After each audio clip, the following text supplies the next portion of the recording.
Oxford. Hypno-Disc. Made by the Rose family over 5 months, the frame and body shell's aluminium, the design computer-aided, the weapons are rotating discs spinning at 600 revs per minute. Will it be the rose amongst thorns here? Hello, my name's Dave and I'm the team captain of Hypno-Disc. Our team members are Derek, my brother, and my father Ken. Although our robot can pull a car, the main weapon is this 18-kilo flywheel which runs at 500 RPM, which can do this.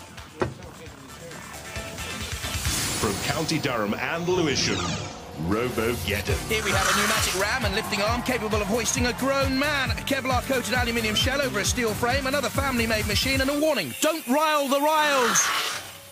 This is our robot, Robogeddon. See if we can make him. The weapons consist of double-acting pneumatic ram, and it's very fast, very manoeuvrable. It can turn on its own surface. Robot ears, stand by. There's Hypno-Disc and waiting to bloom. The Roses, Dave, Derek and Kenneth. And Robogeddon with the Ryle family, young William, Brenda and Ginger on the right. And in comes Robogeddon straight from the start against Hypno-Disc. Look at that blade spinning away. Off goes Hypno-Disc. The message there, Robo, get on out of it. In comes Robogeddon again though. Hypno-Disc spins and comes in on the attack. Oh, goodness me! Poor old Robogeddon crumpled by Hypno. D-I-S-C. Oh, no more letters in that. Never mind. Hypno-Disco, it certainly is, though, dancing around on the attack of Robogeddon being shredded here. All that work, 100 hours over 4 months to prepare Robogeddon and shattered in seconds by the Hypno-Disc team. Again, look at the front of it. Buckled and torn. It's sort of limping along. The shell fluttering away. Almost coming off. Oh, how sad. The boggle eyes.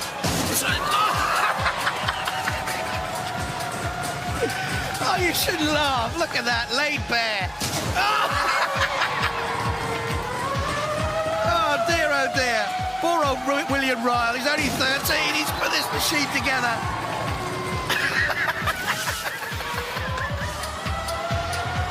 Oh, dear, look. There's nothing left of it now. Hypno-Disc, what a mighty machine this is. It's on fire, I think, as well, Robogeddon. There's smoke coming out.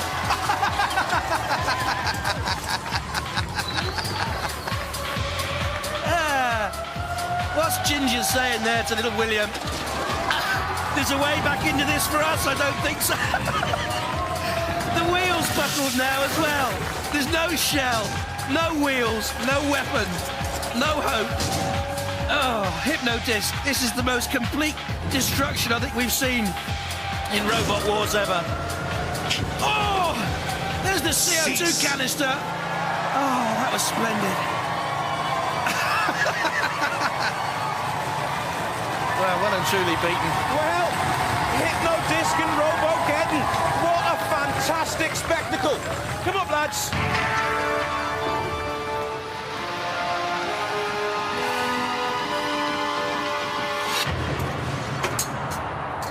Robogeddon. Well, well, well. How long did it take to build that robot? 6 months, Sergeant. 6 months. And it disintegrated in 6 seconds, didn't it? What a fantastic robot you were fighting, though. Scared a load of people, no. It's such unusual design, isn't it? Yes, I think there'll be a lot of frightened people out there now. I think they will. I hope you enjoyed your time, but it didn't last very long, did it? No. Ladies and gentlemen, Robogeddon.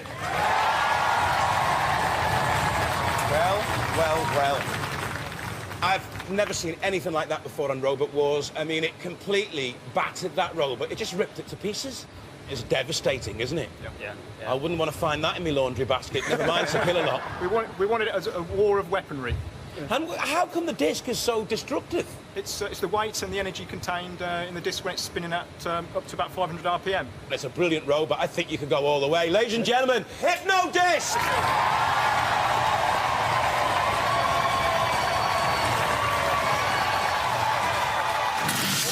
This is the design. That's my by my son Matthew. It was. Yeah, No, how old is your son designed it, Matthew? yeah. He's 3.5. 3.5 Chef Matthew designed Hypno-Disc. He did indeed. And it is phenomenal. Yes, it is. You were right. Yeah, he designed it for maximum damage, and that's what we did. It's incredible. I mean, really shocking. I've never seen a robot cut in half. It was quite terrifying, wasn't it, really? Yeah. And we shall be expecting more. The terrible twins, Derek and Dave Rose. Hypno-Disc, very, very impressive. Next up, Death warmed up and Stealth. It's a flipper, yeah. What's weak about you? While they're not looking. It's terribly made. Oh no! It's going to fall to pieces. It's not. It is. That's why we've got bin bags. It's not. You've got this great flipper. You're taking bin bags in with you to pick up the pieces. Yeah. Oh, positive thinking, please, chaps. Okay. Good luck, though. Thank you. Walls have ears, you know. Have the spies worked?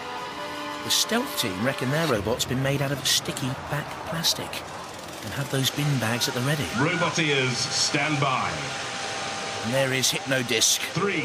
Nothing covert about that. And Stealth. This is a great match here. Two very impressive looking robots, and Hypno-Disc is just about the best we've seen so far, I think, in this series of Robot Wars with that greatly powerful blade. Something came off Stealth straight at the start there. I think it might have been a nut or a bolt only. Can they get in with the flipper? Have they realised that underneath Hypno-Disc, grinding away 600 reps per minute on that great disc at the front.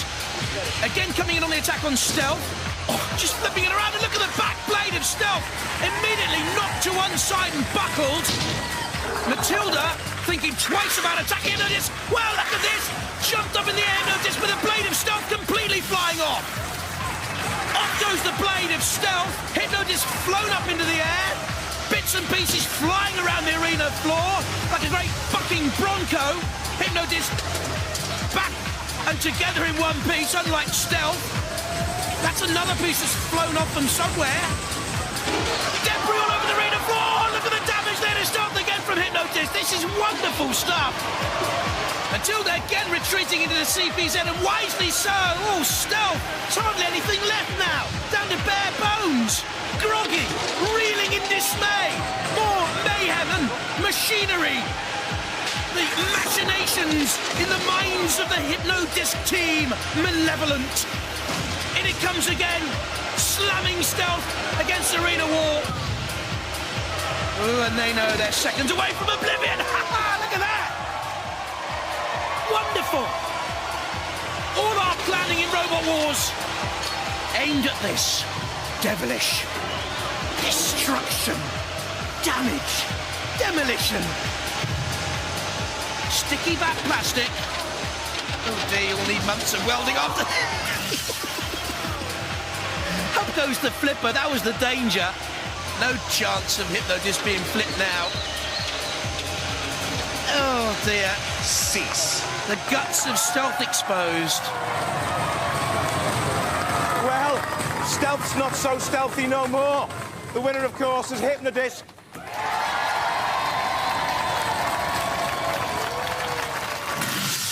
Oh, you did tell me. Souvenir. I'm so sorry. You went in with your bin bag empty. Yeah. You've come out with it full of bits. Oh dear, it was all over the place. Oh, look at it. I mean, look, just right the way through. Yeah. You were devastated. We could see you up there in the box. Totally. Not for me, it's for James. James built it. It's nasty. Are you devastated? Yeah, absolutely gutted. Well, our poly bags back, please. Yeah, I'm so sorry, guys. It's all right. But, you know, we don't make any promises that your robot's going to come out alive. No, next year. Or even in one piece.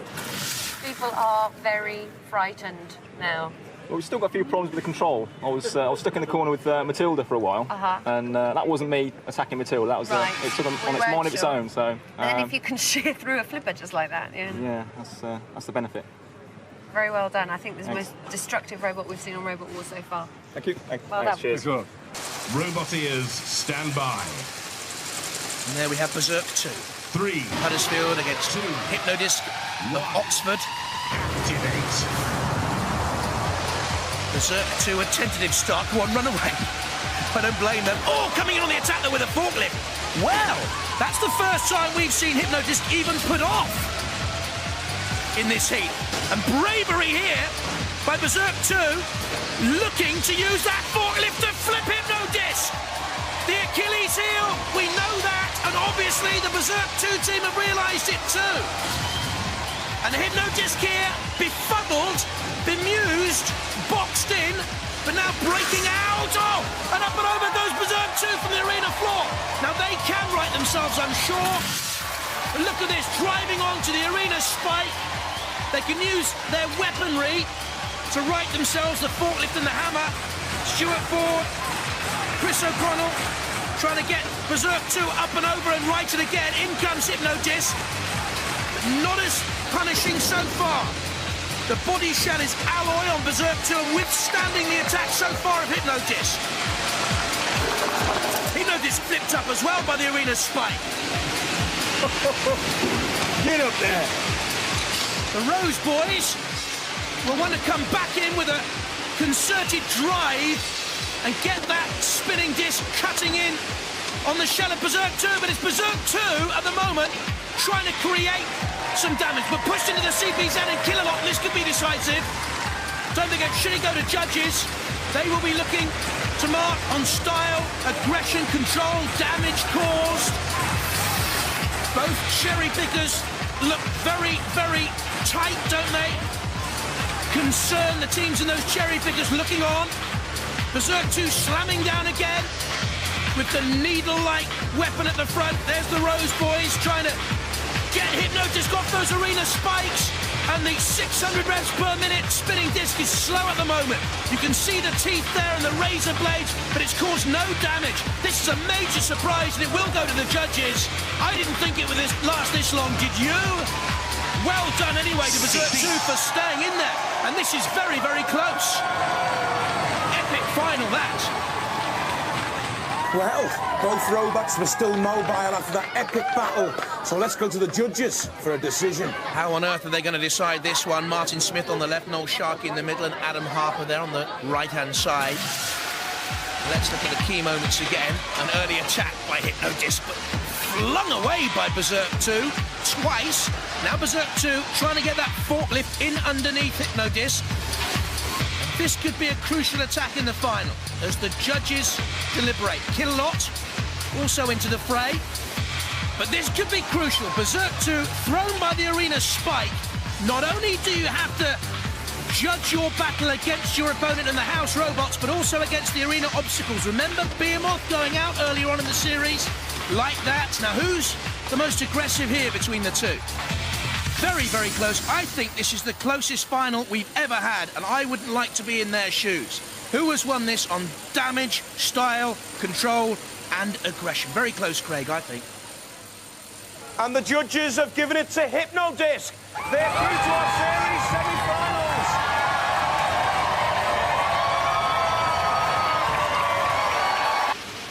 Roboteers, stand by.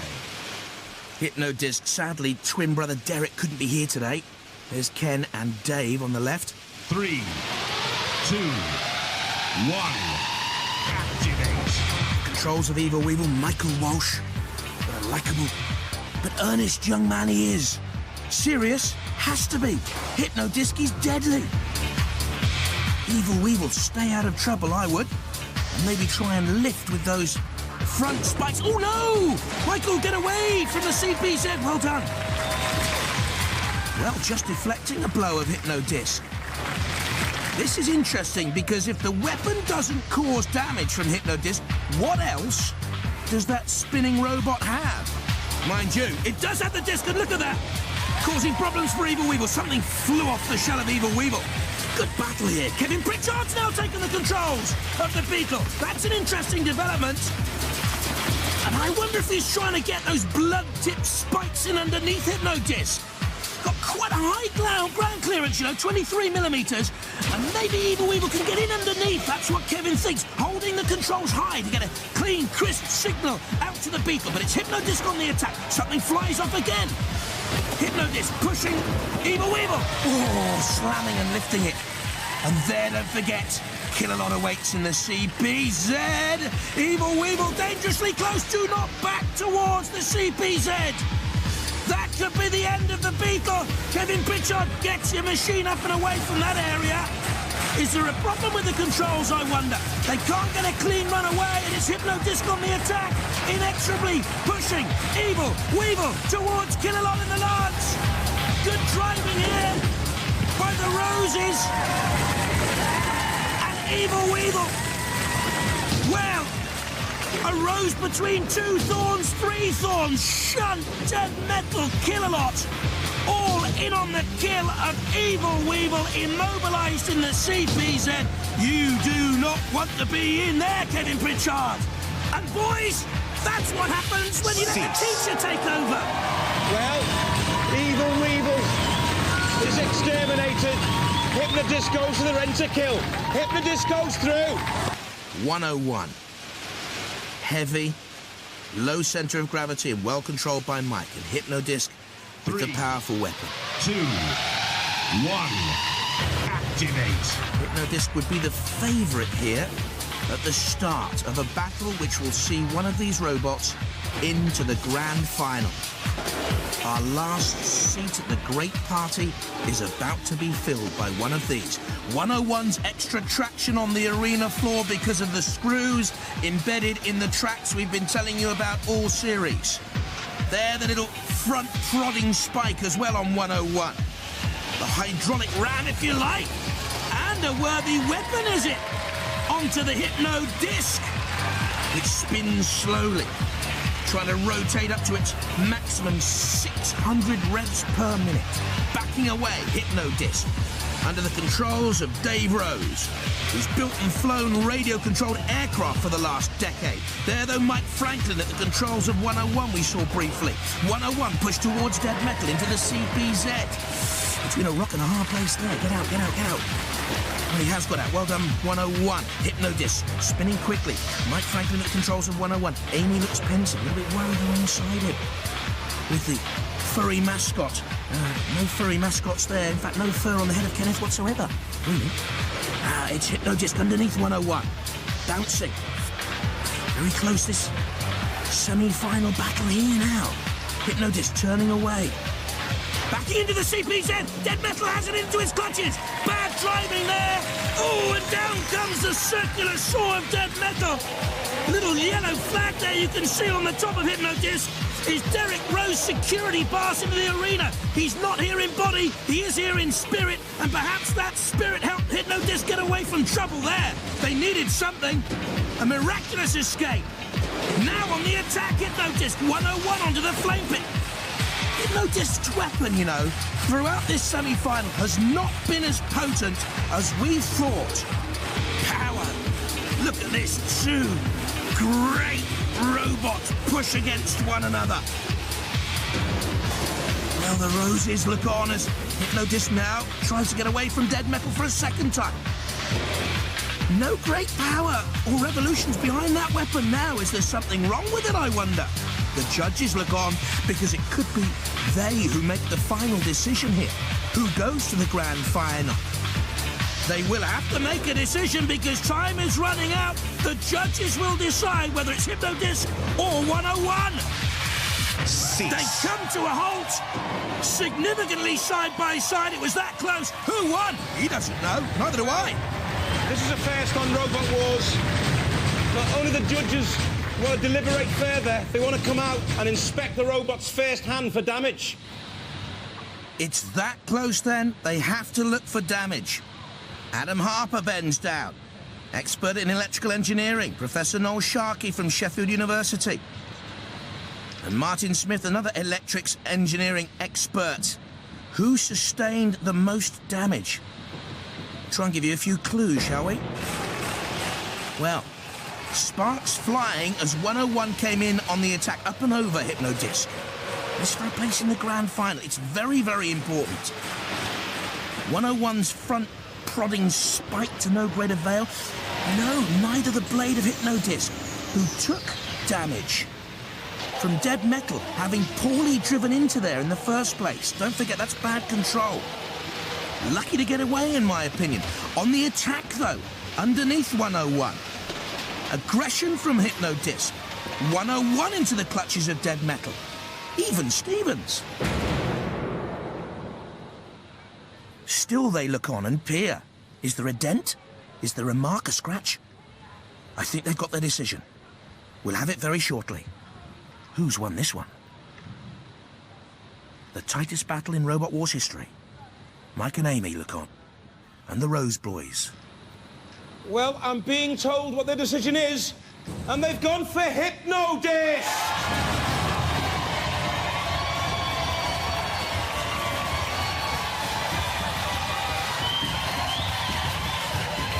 Stand by. Hypno-Disc looks so deadly. They're the Rose Boys, and they're 3, Stegosaurus. 2, and the underdogs. 1. Activate. Hypno-Disc getting that spinning disc up to speed. But an interesting attack by Stegosaurus. On the back door. Now Hypno-Disc almost backing into Matilda. In the corner patrol zone. You really don't want to do that, boys. And Stegosaurus, likewise, nearly coming head-to-head with Shunt. You go into that corner patrol zone, the house robot can attack you. Trying to stay out of arm's reach. That's good driving by Stegosaurus. Spinning quickly. Great maneuverability, but a gash down the side nonetheless. Look at that power and venomous ability of the spinning disc of the Hypno Boys. They turn quickly. A frontal assault, not as dangerous. You can see the puncture mark on the side. Now they crash into the lifting tail, the spiked tail of Stegosaurus, which has claimed victim in the past, but not so far in this elimination round for the place in the grand final against Chaos 2. Hypno-Disc's rotating blade has been slowed, and this is a very plucky performance by Stegosaurus. Many people thought this would be over in a trice. And again, they're on the attack. They're showing good aggression here. Should it go to the judges? I think there's a gouge in the front of Stegosaurus. They're trying to get their lifting arm moving and flicking up and down. It's a question of staying out of reach, trying to last in there, hoping that the Hypno-Disc boys drive themselves into the house robots or the pits, I guess. But I think this is a marvellous display against the Rose family by the Stegosaurus boys. Is that Hypno blade slightly buckled? I don't know. A tremendous charge coming in there. Turning again. Coming in on the attack. Another gouge down the side of Stegosaurus. It certainly has sustained far more damage in this elimination round. Have they ground themselves to a halt here? Stegosaurus, has it been immobilized? Oh, I don't know. In comes Hypno-Disc again.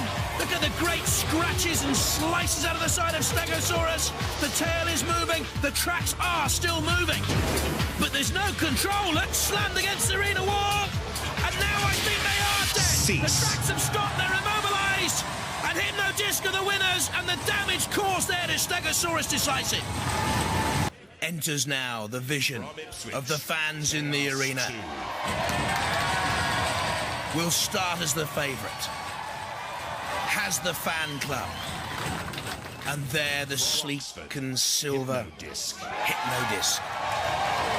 Ken Rose pushing it in, 68 years of age, a keen gardener. This is the grand final of Robot Wars.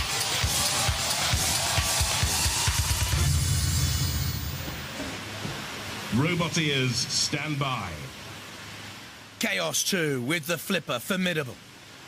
At the controls, George Francis, Ian Swan and Richard Swan there as well. Hypno-Disc with Dave and Kenneth Rose. The disc against the flipper, the speed of Chaos 2. The best two robots in the series have survived. The cream has risen to the top. Stay away from that flipper. Hypno-Disc with a low ground clearance, 23mm, but that might not be enough. Slamming in reverse. Comes Chaos 2. The flipper up and over. And stopping there for a moment, the spinning disc. Look at this. Now, has that in any way damaged the flipper of Chaos 2? I think it may have done. No, backs away, Chaos 2. Comes in on the attack again. You heard Kenneth saying they have to stop the motors in order to get the spinning disc rotating again. Very near the flame pit, but that I don't think will bother either of these two robots. They have plenty of armament. Oh! Flipped up and over. Chaos 2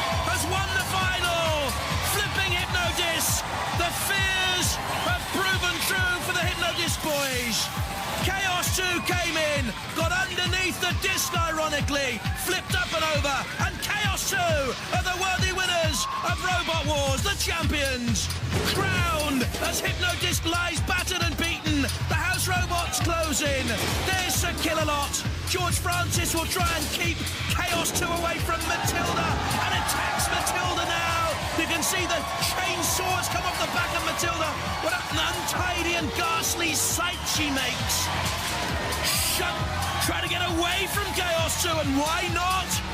The champions want to beat everyone. Taking on Shunt and flipping Shunt over. So 2 of the house robots done. Off comes Shunt's exhaust stack.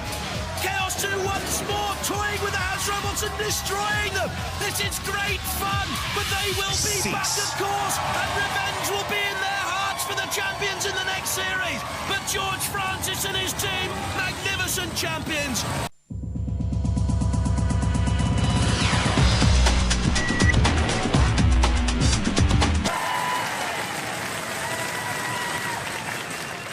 From Cambridge, Razorblade. Updated after a close shave in the last series, aluminium and steel, a hydraulic lift and spike, the hydraulics from a saloon car braking system. Will this Razorblade be all over its opponents like a rash? Hello, we're the Razorblade team. I'm Paul, this is Steve, this is Howard. This is our robot. It's fitted with a hydraulically powered flipper, which runs at 2,400 pounds per square inch. It's driven by 2 24-volt electric motors.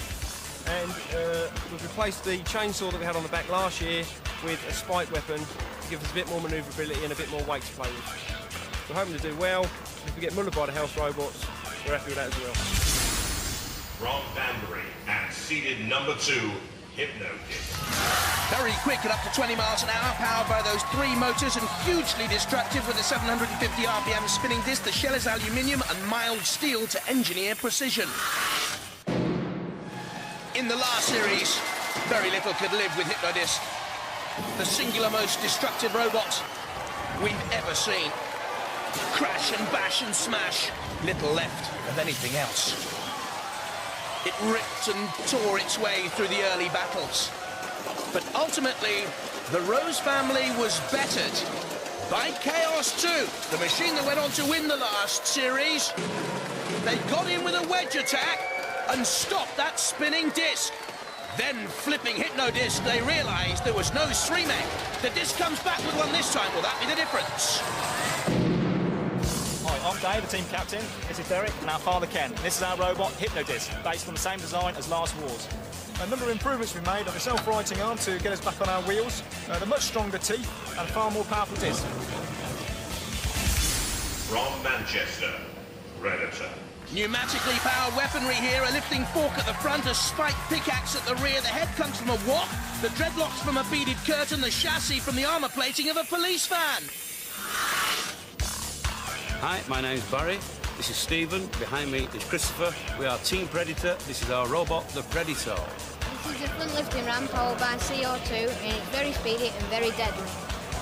The head, we have got movable jaws, we've got flashing lights, we've got strobe lights, we have got dreadlocks. Exhausting the tail, a big powered ice pick. Roboteers, stand by.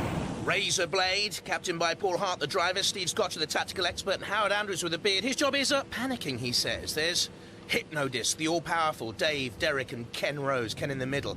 And finally, we've got the Predator. Barry Willett's the man there at the controls. 3, 2, 1. Razorblade immediately bisecting the 2 opponents, but it's all about Hypno-Disc and the damage it can do, immediately slanting off the body there of the Predator, and again Hypno-Disc immediately on the attack. That weapon will hit you at 75 miles an hour. Backs away to come on the drive again. All eyes on the number 2 seeds. Deflected there though off the Razorblade and not causing as much damage as we thought it might early on here. Bit of a surprise. The Rose family have put together a wonderful machine, and that's the first damage significantly we've seen. And the Predator's front is buckled, look at that. Almost ripped off there, the aluminium-covered Teflon shield of the Predator. In the middle of the arena and just trying to stay away from trouble. Little nudge from Razorblade bravely on Hypno-Disc, up on inside, bouncing down. The blade, the disc still turns. And again on the attack on Razorblade. Razorblade just sitting there. I wonder if it's been immobilised in the arena floor. No, just rather cunningly or stupidly trying to draw Hypno-Disc on. There's the Predator from Manchester doing battle with Razorblade. In comes Hypno-Disc and something's been ripped right out of the Predator there. The front buckles lifted, torn. And the very innards, the machinery now beginning to fly from the Predator. Barry and his nephews Christopher and Stephen from St Mary's School. It doesn't look as if there's much life in Razorblade either, which means the Hypno-Disc can now have fun. Let the batteries come out of Predator there. On the arena floor, the batteries out of Predator. I think that Razorblade's in all sorts of problems as well. The battery is smashed to smithereens. Smoking and in smithereens. Who goes out of those two? Hypno-Disc batters everything. The only saving grace for Razorblade is that it sustained less damage. So, Hypno-Disc and Razorblade go through. Roboteers, stand by. What a daunting task for VMAX with Mick Pearce and Richard Drayson, both engineers, as are the entire Hypno-Disc family of roses. Dave on the right, Derek on the left, Ken in the middle. Retired engineer now, he's the dad. And together they put together a frightening machine, Hypno-Disc.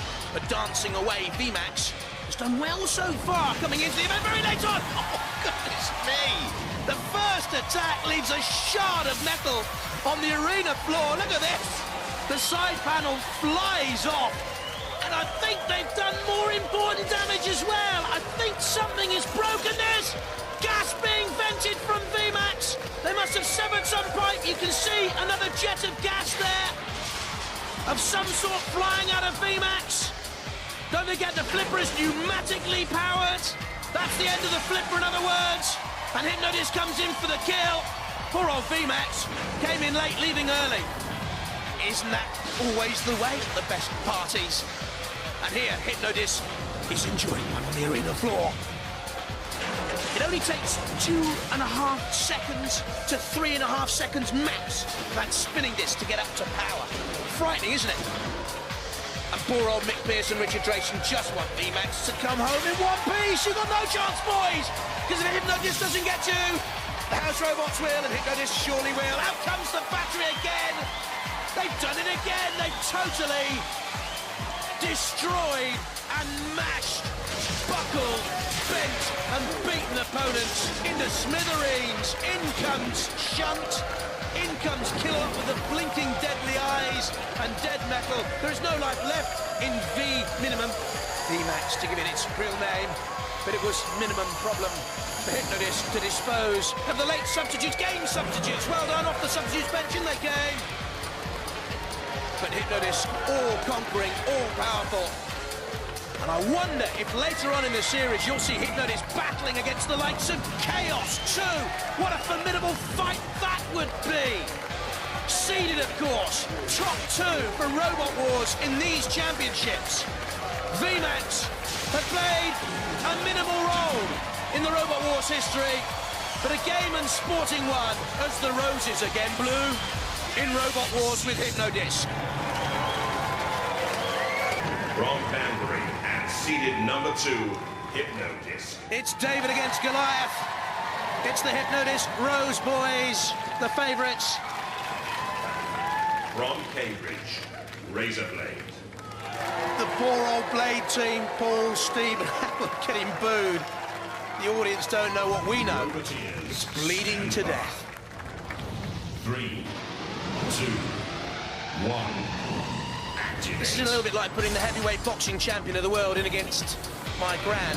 It's Hypno-Disc against Razorblade. Oh, the awful truth there. Just pulling back to come forward. A nudge has already caused problems to the side panels of Razorblade. Aluminium and steel, but buckled already. Now a spinning Razorblade, though, causing problems of its own with that spike at the back. It has a little hydraulic lift at the front. That's it from us. It's almost the message. Well, we've done all we can. Now let's just retreat onto the arena flames. Razorblade has the steering problems, the pneumatic problems. It's now a question of how much damage Hypno-Disc wants to cause, because you can see quite clearly it's all over for Razorblade. They know it. spare the Cambridge boys in the Razor Blade team. HQ, look at this. The panel, the side panel completely ripped off. A clever attack by Dave Rose, the driver of the Hypno-Disc team, because the innards are now exposed and they can go in and just really create as much metallic mayhem as they want to. The house robots can come out because Razor Blade is immobilised. They are the rules. Kill a lot. Hypno-Disc just playing with the shard, the remnants, a little relic of war, a trophy perhaps, leaving poor old Razor Blade to the house robots like Kill-A-Lot, the most awesome robot in the wars, surely, with the huge jaws, the lance, the heart of evil, drawing Razor Blade across the arena floor with a gruesome inevitability. There's Sergeant Bash, waiting to see if they can also join in the rest of the house robots. A shame, really, that the heat final petered out so early because of the problems for Razor Blade. But you can't take it away from Hypno-Disc. It has caused so many problems, and it caused problems for Razor Blade in the very, very first battle in this heat. And Hypno-Disc looks on and conserves energy, and why not? Because Hypno-Disc will be going through to the series semi-finals, and they're awaiting trembling robots. Hypno-Disc is to be feared. It is destructive, it is demonic. Out go the brave Razor Blade boys. A last tumble perhaps for them. A last bit of rumble from Hypno-Disc. Perhaps setting them up for one last arena heave-ho! For the Razor Blade, blunted by Hypno-Disc and the house robots, and crumbled to dastardly defeat in this heat final. Little is left at the end. Much is left to talk about Hypno-Disc. Roboteers, stand by. Hypno-Disc, awesome with the Rose family, twin brothers Dave and Derek, and dad Ken, a retired engineer, and there's Splinter with Stuart Waitman, dad, and 15-year-old Craig. 3, 2, 1. Craig's plan just runs straight to Hypno-Disc. He's utterly balmy. Or is he? Was that a worthwhile tactic? That certainly isn't. He's done all the hard work, charged at Hypno-Disc, got away, and then ran straight at the arena wall. Back again. What a brave effort this is from Splinter. Drive straight on. Could this be one of the biggest shots ever in Robot Wars? It's certainly a valiant effort so far from Splinter. If they keep attacking on a frontal collision with that disc, they'll protect their more vulnerable sides, of course, Splinter. And maybe, who knows? Oh, no, they won't. There goes the scoop of the front. They didn't quite turn the right way. They turned right into the spinning disc. Things did not go according to plan. And the delight of Ken Rose speaks for itself. There's not much left of Splinter now. Oh dear. Off comes the side. This is painful to watch for the Splinter team. I'm thoroughly enjoying it. It's marvellous stuff. Look at Splinter. Is there anything left there that works at all? They're still trying valiantly to cover the arena floor. I think that's it now. I don't think there's any controls left. The very innards. Poor old Craig still trying to get... Oh dear, we're seeing it again. Trying to get some sort of traction and mobility out of Splinter. Craig, give it up, mate. Oh, off it comes again. One of the front arms is buckled and tattered and torn. In comes Dead Metal for a slice of what's nice and good for a house robot. The very innards and machinery of Splinter. The draw was hard luck for the Waitmans, but you run the risks and you take the chances in Robot Wars. When you enter, you know what's going to happen to your machines if you fail at the highest level. And I'm afraid at the very highest level against the awesome power of Hypno-Disc. They've been left in splinters somewhat, haven't they? And at least they're smiling. It's gallows humour, of course. Well done, the Waitmans, Stuart and Craig from Taverham High School in Norwich. Great sports. And back to the old drawing board with not a lot of pieces to build on for next time around. Roboteers, stand by. can anything withstand the brutal weapon of Hypno-Disc? Dad Ken, father of the twins, Dave and Derek Rose, and Wild Thing Nick Adams. The driver, Isabel, his daughter, is the weapons operator. Grimace, too. Fresh out of school in Aldershot, Isabel and Jake. They really fancy this one. And why have they got the lifting arm raised so high? No, in on the attack, the Wild Thing underneath it. So that's a promising start. A little bit of a spin. Fronting up against Hypno-Disc again. Is that wise, I wonder? Oh! And immediately sent spinning away. Look at this. Bang and crash. Like a spinning top out there, but balanced on that little rear wheel. And again, trying to use the wedge to flip Hypno-Disc up and over. That really is the only tactic they can have, I would imagine, Wild Thing. A bumping, buffeting effect off Hypno-Disc. Hypno-Disc with a 1.5 inch ground clearance, so if they can use that wedge and get it underneath, it'll be interesting. A bang and a crash. Wild Thing turns away, still under controls. Nick Adams, a fine driver. Oh, but look at the damage sustained there on the side. Really bent and buckled, Wild Thing. And now wobbling and hobbling somewhat. And now crumpled and dented. And Hypno-Disc senses that victory and a place in the series final is just around the corner. And poor old Wild Thing have done just about everything they could. A shard of metal went flying across the arena then. Look at it, it really is damage. Not Hypno-Disc, but Wild Thing, of course. One of the tyres totally crumpled, running awkwardly, but driving Hypno-Disc so bravely back into the claws of dead metal. Could this yet provide a huge upset? Wild Thing, Nick and Isabel Adams, and young Jake, so brave. Hypno-Disc gets away, comes on another charge. Is it just me, or is that disc spinning a little bit slow? It was just me. Don't worry, Hypno-Disc fans. But Wild Thing, how about this? For a battle, they've stopped the disc now. The disc has been stopped. There's the ref bot coming in. Can they immobilise Hypno-Disc? The Rose boys try to become a thorny subject for Wild Thing once again. And in the end, it was so brave, and the applause is for that team. So brave as they fought back. Very close battle. The judge is going to have to make a decision. While they make that decision, let's look at some of the highlights of that fantastic fight. Early kamikaze charge by Wild Thing, spinning away from Hypno-Disc, but they were so brave as they fought back. Again, sustained so much damage, hardly damaged Hypno-Disc at all, but the courage and the style and control of Wild Thing's comeback will have taken the judge's eye. This is very close. The judges have made a decision. It was quite close. But based on the awesome, destructive power of Hypno-Disc, they've gone for Hypno-Disc! Roboteers, stand by.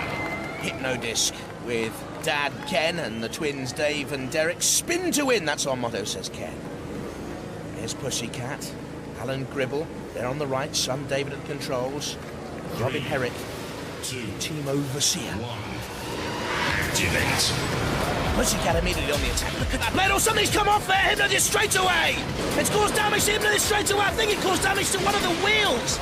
I'm not too sure. Let's see if one of those wheels is locked up. Pussycat with their powerful circular blade, the saw blade causing damage to Hypno-Disc. There it was to the rear wheel arch. And I think one of those wheels is locked up. That's why Hypno-Disc can't drive. Now if Pussycat can push them into that CPZ, yes, the house robots can take over. They can attack once the machine goes into their corner. The corner patrol zone, and Shunt is causing damage to Hypno-Disc. Will that aluminium and mild steel shell now withstand damage from the house robots? This is a real shock in the making. I can't quite believe it. No one really gave Pussycat a prayer against Hypno-Disc, and they are stuck. That wheel is not moving, and look at that. That's damage to the enormously powerful blade of Hypno-Disc, and it's stopped working. The blade has been immobilized. There is no weaponry. There is little movement for Hypno-Disc. One wheel on your wagon. Around in ever-decreasing circles, I'm afraid. For Hypno-Disc, what a surprise this is! Killalot has come in, and Killalot and the house robots have long awaited this moment. There are a few scores to settle for Hypno-Disc. They've been brilliant competitors, I think, the Rose family. Great sports throughout, but they're out of it. Well, that's a typical sporting gesture from the Rose family. Alan Gribble, Robin Herrick and David Gribble are through. Do not quibble with the Gribbles. Cease.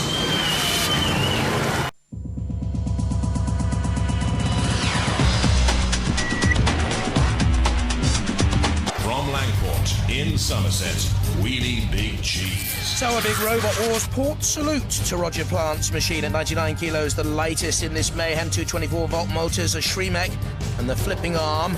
So it could be a wheeze for the cheese. Hello, I'm Roger. This is Murray. This is John. We're the Wheelie Big Cheese team from Somerset. This is our robot, all built out of titanium. Toughest robot on the block. Here to smash everything else to bits. And hoping to cheese him off. Go mental for Ming! From Somerset, Ming 3. Never beyond the heats before, but it looks good. And the new Razor-esque crushing arm driven by 2 screwdriver electric motors is deadly. Now, did they volunteer or did Dad make them dress up like that? Hi, I'm Andrew. This is Alexander. This is Oliver. And we are Team Ming. We're here, fresh from the planet Mongo, ready to wreak havoc on any pathetic Earthlings that should happen to get in our way. And completing today's mayhem lineup, a robot so good they made the toy. It's the mighty, the awesome Hypno-Disc! From Middleton Cheney, Banbury in Oxfordshire, Hypno-Disc. Constructed by the Rose family, will they bloom again with the thorny spinning disc and aluminium and mild steel shell? Will they spin to win or end up in the bin? Hi, I'm Dave Rose, team captain of Hypno-Disc. These are our team members, Derek and our father Ken. We made a number of improvements this wars, the main one being a much more powerful weapon. It's so awesome, it's going to cause the ultimate destruction. Roboteers, stand by. There then is Ming 3, Ming the Merciless, with Andrew Cotterill at the controls. Hypno-Disc, an even better weapon and wheelie big cheese. Brainchild of Roger Plant there at the controls. Dave and Derek Rose controlling Hypno-Disc. And just to make things interesting, the pincer and saw of dead metal. And alongside that, get away from dead metal. You won't get away from Shunt with the axe and the scoop. 3, 2, 1. Never get only one survivor goes through to our Annihilator final. That's the most awesome weapon we've ever seen on Robot Wars, and it's even better, the weapon on the front of Hypno-Disc, dodging away from Wheelie Big Cheese. In comes Ming 3 to enter the fray. Is that wise? Well, they have the crushing arm. Oh, goodness me! And the wheel is shredded on the side there of Ming 3. Look at that dent, that tear in the wheel of Ming 3. What a deadly assault, just slicing down the side of Ming 3 completely. Ripping it asunder. Wheelie Big Cheese tries to get out of the way, and no wonder there's a... Look at the front of Wheelie Big Cheese as well. There's a huge crevasse dug out of the front of Wheelie Big Cheese. Can anything stop Hypno-Disc? Look at the wheel of Wheelie Big Cheese. It's almost sliced in two. And the front tries to get that great cheese jaw opened up to flip and maybe clamp. Ming 3 doesn't know what's hit it. I think Ming 3 could well be immobilised there and then. Trying to get back into action. Holes, slices, tears. Well, Wheelie Big Cheese has been grated, let's be honest. And as for Hypno-Disc, it is pulling everyone under its spell. In it comes again. Ming 3, battered almost into oblivion, and there goes a whole wheel! A whole wheel has come off! One attack! Oh, there goes the other one, but why not? So, Ming 3, what are you going to do now then, boys? Come on. Back into the action, Ming 3. Creep across the arena floor. Dead metal's out. But of course, the RevBot. Back to Mongo for Andrew Cotterill. The RevBot's in there. Counting down. Wheelie Big Cheese counting down. Ming 3. Hypno-Disc has battered everything there. That was awesome. That That was deadly, demonic destruction. Poor Alex and Oliver Cottrell. Alex is 11, Oliver is 8. They can't have seen anything like this in their lives. Look, Willie Big Cheese, one of its back tyres is almost bent and buckled, but still enough life in Willie Big Cheese to get rid of Ming 3. We know Ming 3 is out. We know it's going to be pitted. Willie Big Cheese in the grapple of dead metal. Oh, and look at this. This is why this is the battle of the night. They love it. Destruction. The sparks fly. Dead metal slicing into Wheelie Big Cheese. There's the carcass also of Ming 3 in there. On the arena floor, Hypno-Disc all gleaming steel and spin and destructive capabilities. And the sparks fly again, littering the arena floor. There's what's left of Ming 3. Into the pit, says one. That's where Wheelie Big Cheese is shoved by Shunt. The house robots have had their say too in this battle, which has had everything. Bravery by Wheelie Big Cheese. Suicidal behaviour by Ming 3 to enter the arena at all. Cease. With the truly awesome, spectacular Hypno-Disc. That was truly frightening. From High Wycombe in Buckinghamshire, Arnold Terminator. The Terminator team in the middle there, Ian English and his family. A box on wheels with the glowing red menacing eyes, an axe hammer weapon. The lifter acts as Sremek. Arnold A is back. From Costassy, Norwich, Norfolk, Thermidor 2.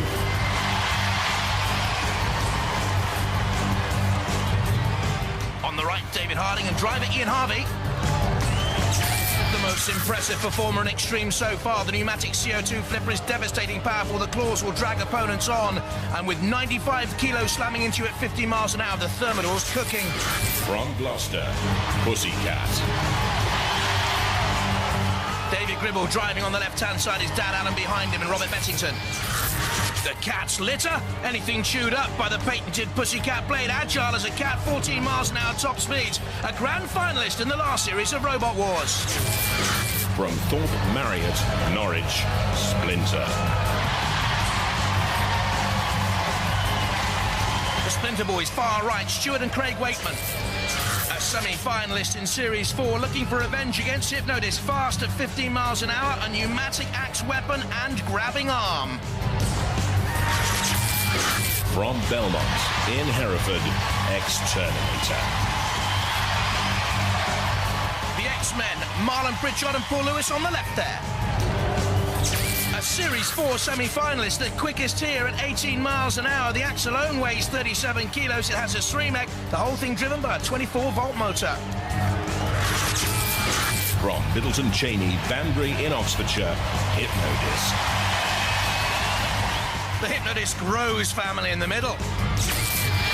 Big, nasty disc, twice as much power than the last series. It's slightly heavier than before. It hits you at 75 miles an hour, effectively. The shell's aluminium and mild steel.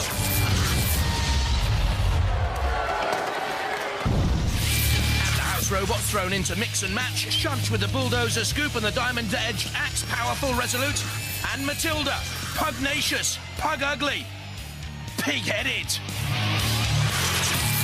Roboteers, stand by. 3.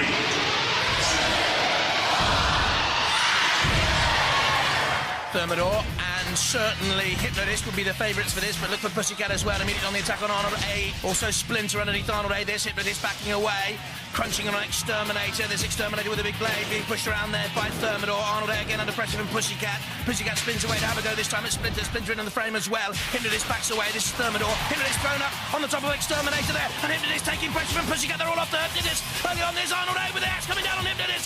It's Bash-a-Disc. That's the game here. Look at this. They're all off the Hypno-Disc. There it flies up first of all. Comes down. There's the axe going in on of Arnold A. Pussycat involved as well. Thermidor trying to get the grips. Hypno-Disc right in the middle. Thermidor's being pushed away to the CPZ. That's a good drive there by Splinter. Our Thermidor immobilised. They need to get going very, very quick. But you want to wait to the top of your screen there. Arnold A coming in now on Exterminator. This is a very good display by Arnold A. Exterminator on the top of Hypno-Disc too. Hypno-Disc, have they been immobilised? brutalised by the sheer force of enmity by the rest of the arena. Hypno-Disc is going nowhere at this moment in time. Being pursued by Exterminator and Splinter. Very good display by the Splinter team here. Crashing and bashing, taking on Exterminator. Hypno-Disc and the Rose Boys drive away, but Thermidor is being broiled. Well, that is a major surprise for me, and Hypno-Disc cannot get any space there to have a run and get the blade into action. Poor old Thermidor never got going at all. And for me, the surprise of the show so far, here's Splinter, bottom of your screen, and there, Arnold A. They've been brilliant. That was one of my favourites. What's happened to my lobster? Oh, dear. The world's your lobster? It ain't. You're just a prawn in our game, I'm afraid. And Hypno-Disc has done little better. Another attack on Hypno-Disc by Exterminator. The ref box indicate Thermidor off. I think they're as surprised as I am. And there's our first faller in this Annihilator. And the others survive, but only just, and they know it. Once again then, this is Arnold A. Terminator, Ian Inglis in the middle there at the controls in the red. Exterminator with 31-year-old Marlon Pritchard on the right. There's Pussycat, followed into the arena by Splinter. And Hypno-Disc, of course, property of the Rose family. And our two house robots for Annihilator round 2. Sick Killer Lot, all glaring eyes, crushing claws and spiking lance. And tension! The sergeant's on parade with his fiery timber, and he's hot under the collar. Musketeers, stand by. 3. Here they go again then. Immediately you've got Exterminator there, bottom of your pitch. Oh, Hypno-Disc has got away. They've learned to stay out of trouble, perhaps, after that first bruising dust-up. And Pussycat's in a little bit of trouble. Exterminator tries a side-on collision with Hypno-Disc. This is Pussycat and Splinter. We've seen very little of the cat. They're currently rating one of the best 2 robots in the country. They're keeping out of this a little bit. And Splinter Boys again in the thick of things. Here's Arnold A2, bringing the axe down. In devastating style, Pussycat slams on the Splinters. Bulldoze, bucket, scoop, and bounces away. Exterminator, again, trying to rock and roll against Hypno-Disc. That's Splinter, taking on Pussycat and charging him into the corner. And Arnold A, going back on Pussycat, thrust into the corner this time by Splinter, and in comes Bash. Look at this, it's a good drive by Splinter. Pushing Pussycat into that corner. Pussycat's blade was turning, but no damage was being caused, and Bash is in there, and they're all trying to have a go now. But Pussycat, and someone has released the arena pit button. It's started to descend, and someone's going to go down there any moment now. The Splinter Boys have once again been very, very impressive. Hypno-Disc this time has stayed out of trouble, and everyone seems to have wanted to go at Pussycat, but now, again, Hypno-Disc is under pressure from Arnold A. Gets away, side slam on Exterminator. Little damage again caused to Hypno-Disc. Oh, look at that from Arnold A, the great, powerful axe. And Hypno-Disc thinking, well, I better get into the thrust of the action here, just in case it goes to a judge's decision, because I haven't done a lot, and Exterminator's axe was extended and took a long, long time to come back down. I thought they might have been in trouble. They're okay. Pussycat in the middle there as well. Splinter has been magnificent in this Annihilator so far, and Arnold A. And Hypno-Disc now has been plucked by Sergeant Bash, and the claws. The disc hasn't rotated at all, Hypno-Disc. Twice as powerful as in the last series, they told us, but here in Extreme, it has just not got going. In came Exterminator with a little nudge on Bash as well, and then the axe down on Hypno-Disc. And the Rose Boys, Derek and Dave, who's the driver of the machine, simply have not got moving. That's Pussycat being slammed onto the arena sidewall by Splinter. There's Arnold A with the glaring eyes, and Hypno-Disc trying to get away again from trouble. Arnold A slamming into the sidewall and trying to axe our angle grinders. Unwise. Plenty of movement out there again. Pussycat trying to get in behind Splinter, and Splinter's pal, it seems to me, Arnold A, is seeking retribution. The Splinter team have been very consistent with Stuart Wakeman and his son Craig, the driver. Pussycat just disappearing out of the top of the picture. Again, all the pressure on Hypno-Disc. Can they respond? There once again in the middle here. And under enormous pressure, as is Pussycat. It really is take on the favourites, isn't it? And let's all have a disco. That's what they want out there, Exterminator and Splinter. And Exterminator has got a claw onto the disc itself. It may have punctured the disc and therefore be able to lift it up in a way. They certainly seem to have impaled their axe there. Exterminator on the top of Hypno-Disc. Now they're free and can get away. This goes to a judges. I think Hypno-Disc will be in real trouble. Mind you, our Exterminator moving? Our Exterminator moving? Are they immobilised now? Is there a problem here for the Exterminator team? There are problems for Exterminating as the red bot. They're being counted out here, Exterminator. After so much promise, Marlon Pritchard is being counted out. That's a disappointment. And the second of our robots has fallen in the Annihilator. It's Exterminator this time. They've gone. Which means, of course, kill a lot, and the others can have their fun. Oh, extra punishment for Exterminator, no! Slightly in the wrong place for the floor flipper, but they're flipping well out.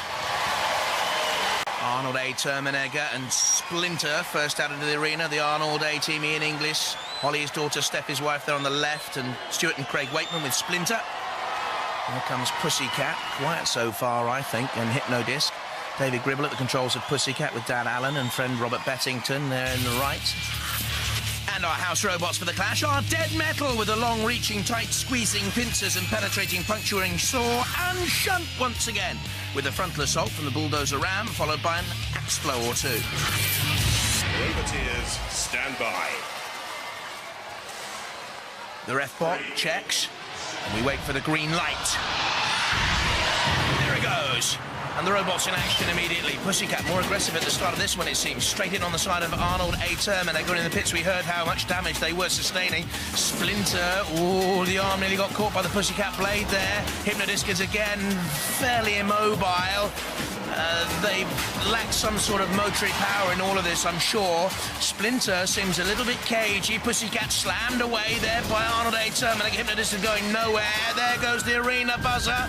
There goes the release button. It was Splinter releasing the pit. Down goes the pit. I think the roses know. Look at the faces. They know they're going down. So, we're about to lose our second favourite here for the Annihilator. Terminal went very early on and Hypno-Disc are about to go now. They're on the lid. They won't survive. And it was the cat. Oh, they went in just afterwards. But it was Hypno-Disc who went in first, and Pussycat will survive. We're always going in. Pussycat nearly went in too, and Splinter! From Hemel Hempstead in Hertfordshire, Behemoth. They say this big, cumbersome-looking robot is indestructible. Not the quickest around with 7 miles an hour top speeds. The pneumatic scoop, not the most destructive, but they are so difficult to beat. Hi, I'm Kane Aston, Anthony Pritchard, and Michael Pritchard. We're here with Behemoth. We're back this time, bigger, better, bolder. From Middleton Cheney, Banbury in Oxfordshire, Hypno-Disc.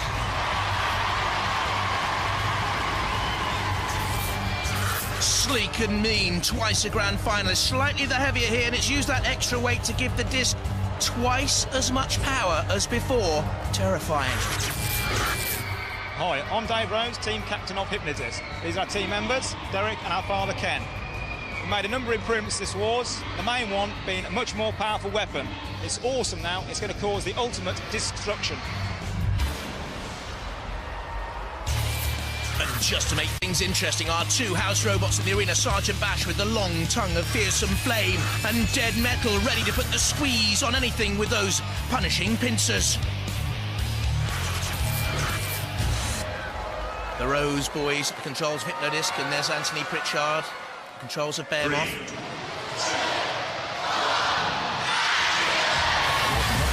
The ref bot in the middle of these two things. Behemoth on the charge. Hypno-Disc backing away to come forward with an onslaught, but the scoop at the front of Behemoth was too strong, withstood the pressure and the power and the punishment. And this is interesting. I didn't think it would go this far. Look at that. The scoop simply deflecting Hypno-Disc away. Is this the sort of style to defeat Hypno-Disc? The Behemoth fan club thinks so. Look at this. Bash! Lifting the scoop just at the right time to deflect the disc away. The indestructible disc. And again, just a little flick that pushed Hypno-Disc aside. And once again, it's like a toreador dancing away from the bull. The onrushing bull again is Hypno-Disc.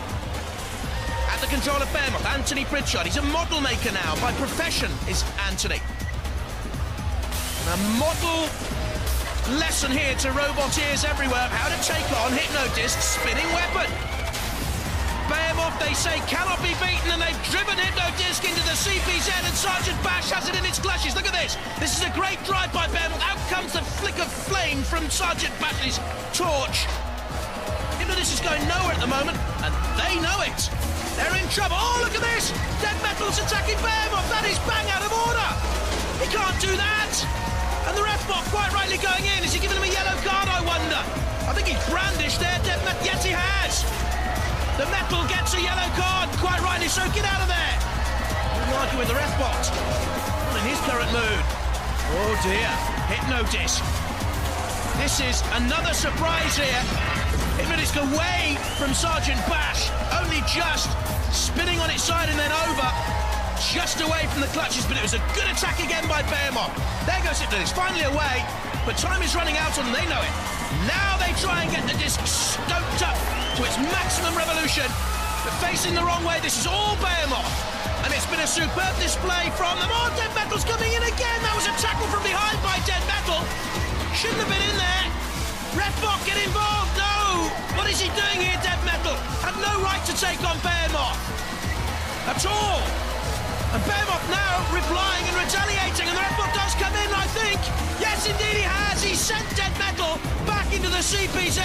You cannot come out and play anymore, you naughty boy. Homeboy, and do not come out again. Are we going to see Hypno-Disc beaten again like this? I wonder. This is a real clue now for the rest of our competitors. Later on in the series, in all sorts of events, and they will realise they've got work to do. There's Hypno-Disc on the flame pit being torched, is going nowhere. The disc is spinning, you can see that wildly, but I think the motors have been burnt out. It is immobile on that flame pit. And this is a crispy end here for Hypno-Disc. Driven onto that flame pit by Behemoth. This has certainly been one of the best pieces of robot stylistics we've ever seen in the wars. And an extreme version, Behemoth have seen Hypno-Disc counted out. From Germany, Nasty Warrior. An Arrow-style flat body, two 36-volt driven wheels, able to run both sides up. The outer skin is covered in carbon materials. The weapon's a lawnmower blade. Hello, we're the Extreme Team, and this is our robot, Nasty Warrior. This is Norman, this is Marco, and I'm Jan. We're here to damage as much as we can.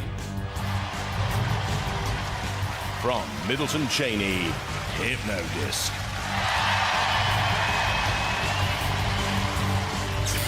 Created by the Rose family, they spin to win with their aluminium and mild steel shell. The big nasty disc has twice as much power than in the last series. Hi, I'm Dave Rose, team captain of Hypno-Disc. These are our team members, Derek and our father Ken. We made a number of improvements this wars, the main one being a much more powerful weapon. It's so awesome, it's going to cause the ultimate disc destruction. Roboteers, stand by. And the house robots, shunt with the axe, the scoop, the pushing power. And nasty, niggly, bad-tempered Matilda with a total lack of self-control.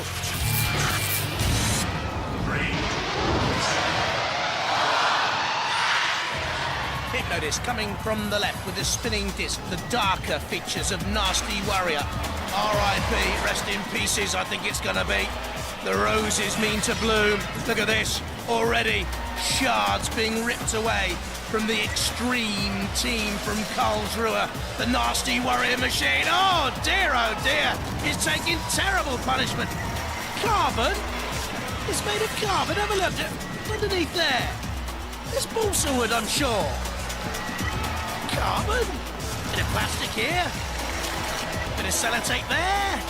There's not going to be much left of it, I wouldn't have thought. Hypno-Disc again slams in, another slice. He's been ripped to shreds. The German hope. Sad to see. Of course it is. Jan and Marco and Norman Tice. A jet of steam under Hypno-Disc. Dances away. It's mesmerising. It's hypnotic, isn't it, if you stare at it long enough? The Germans come back on the attack, but tentatively so. I think they're just trying to stay out of trouble, to be honest. And it will be the Union Jack hoisted high over this battle. Nasty Warrior, trying to stay out of trouble, really. Took 9 months and roughly £300 to build Nasty Warrior with the lawnmower blade. We haven't even seen it yet, really. Being dragged across the arena floor by Hypno-Disc, but is Hypno-Disc now conked out? What's happened to Hypno-Disc? Is it still manoeuvrable? Is it out of reach of Matilda? Is this going to be a stunning surprise? Is this going to be a German victory after all? The Rose of England is fading from its early bloom. It's getting some damage in late on, but I don't think it's moving a great deal. And had Nasty Warrior had any sort of weaponry at all, we might have had a shock here. Look at that, flapping around like a tongue. A piece of Nasty Warrior. What is that on the floor? Some part of the German machine. The disc's moving okay, but the ref bot is unhappy because Hypno-Disc is not being manoeuvred over the warzone floor and is being counted out.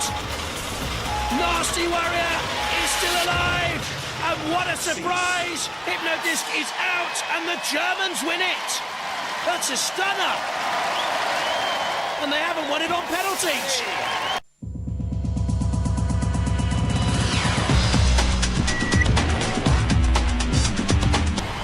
From Brampton in Oxfordshire, Black Widow. And the team, Christopher Arnold, Dale Underwood and his mum Linda. A scuttling walking robot, hence the extra allowable weight, 2 front-ramming spikes, the parts are from a scrapyard, oh, and flower pot stands from petrol stations. From Middleton Cheney, Banbury in Oxfordshire, Hypno-Disc. The Rose family, Dad Ken and twin brothers Dave and Derek. The horizontal spinning disc weapon is twice as destructive as in the last wars when it reached the grand final. 100 kilos, 36 volt powered, 15 years of engineering experience into this. And in the arena for the house robots, the seemingly invincible Sir Killalot.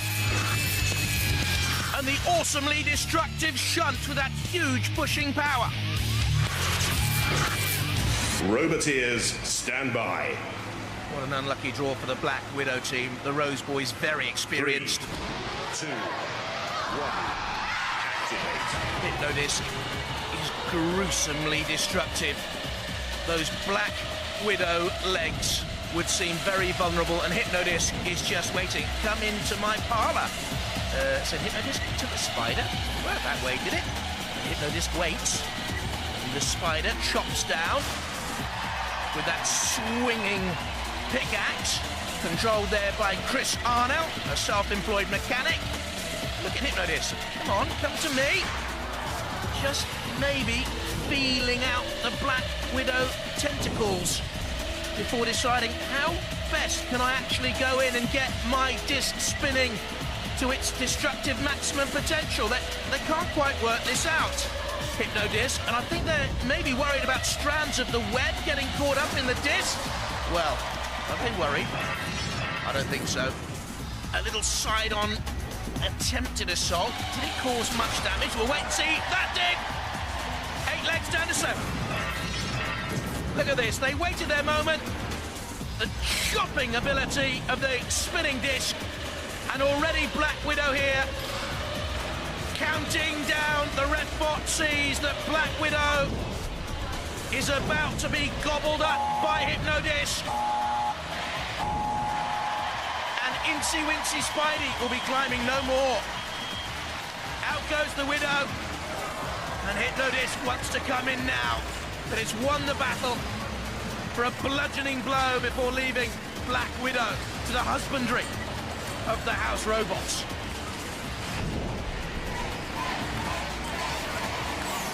And Black Widow, taunted and teased by Hypno-Disc, it seemed to me early on there. They just wanted to wait for their moment. A torched Spider. And a gruesome end to a first and valiant effort on Robot Wars for the team from Brampton. Well, they're still flapping away. The roses, as we've said before, are blooming on Robot Wars. Come on, let's hoist the Spider into the air. That took some doing, and I think that's the first time our floor flipper has failed to hoist a robot at the first attempt. You're talking 200 kilos, mind you, there. It didn't fly first of all, balanced precariously on a web of its own making, perhaps. And the Black Widow eyes will stare no more. Cease.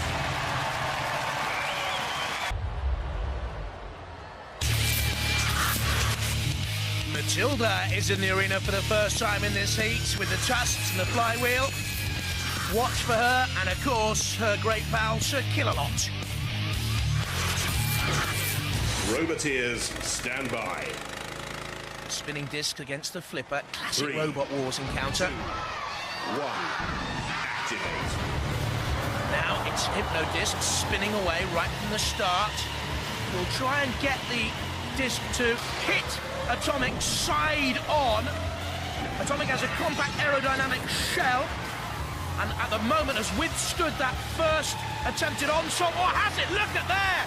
The split on the side of Atomic, but it's flicked Hypno-Disc up and over. Now this would be a huge shock if Hypno-Disc went out here.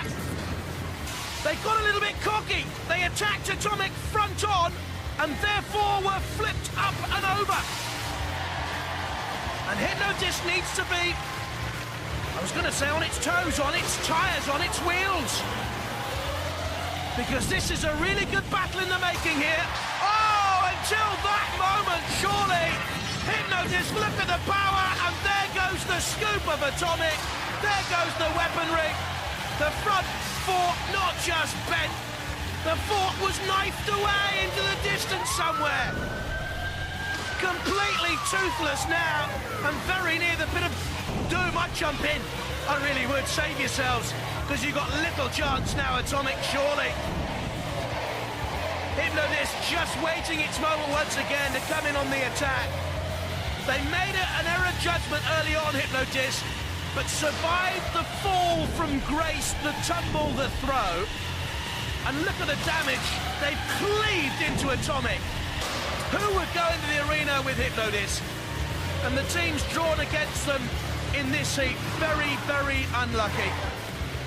Grand finalists in the 4th series of Robot Wars, defeated by Pussycat then, but Hypno-Disc back in winning form, and Atomic 2 counted out. Hypno-Disc through to the heat final. Look at that. Split apart Atomic 2. And all we're left with in the arena is Atomic waste. So Killalot to deal with it promptly, advisedly, healthily, in a secure manner. Spinning, whirling. We love to see him do that. We didn't know Sir Killalot was a mean disco dancer in his part-time. The Atomic team beaten by a very good Hypno-Disc machine again. And the grisly remains are on show for all. Matilda with the flywheel at the back to cause the final damage, and then a tusk, a push, and rear end from Sir Killalot, if you please, sir. Cease. The heat final, Shunt enters the arena with the scoop and the axe. And Sir Killalot cannot get enough of destruction tonight. He wants more. Roboteers, stand by. 3, 2, 1, activate. Flames, angle grinders, spikes, disc to the right, flipper to the left. The arena has it all. Breed trying to get in underneath Hypno-Disc. Bulldog Breed and succeeding. Attempting again to flip Hypno-Disc. After that success, the second attempt failed. Hypno-Disc away. Now thinking about a frontal attack, but veering onto the side. That's where they must go. And Bulldog Breed will try and bring Hypno-Disc onto that front flipper. It is spinning away, going side on. They know that that's where they can cause damage and rip into Bulldog Breed. And I think Bulldog Breed has been immobilised because Hypno-Disc shattered into the rear of Bulldog Breed and got straight at the motors there. Look. Oh, I see what they've done. That's a removable link, a safety link that every robot has so that it can be immobilised in the pits for security reasons. Pull that out and the machine will stop. It's like removing a core fuse, if you like, and that's what they've done with that attack. Which means, of course, in one fell swoop, Hypno-Disc have beaten Bulldog Breed. Almost, if you like, straight to the heart of the matter. I've heard about it being done before, but that's the first time I've ever seen it on Robot Wars.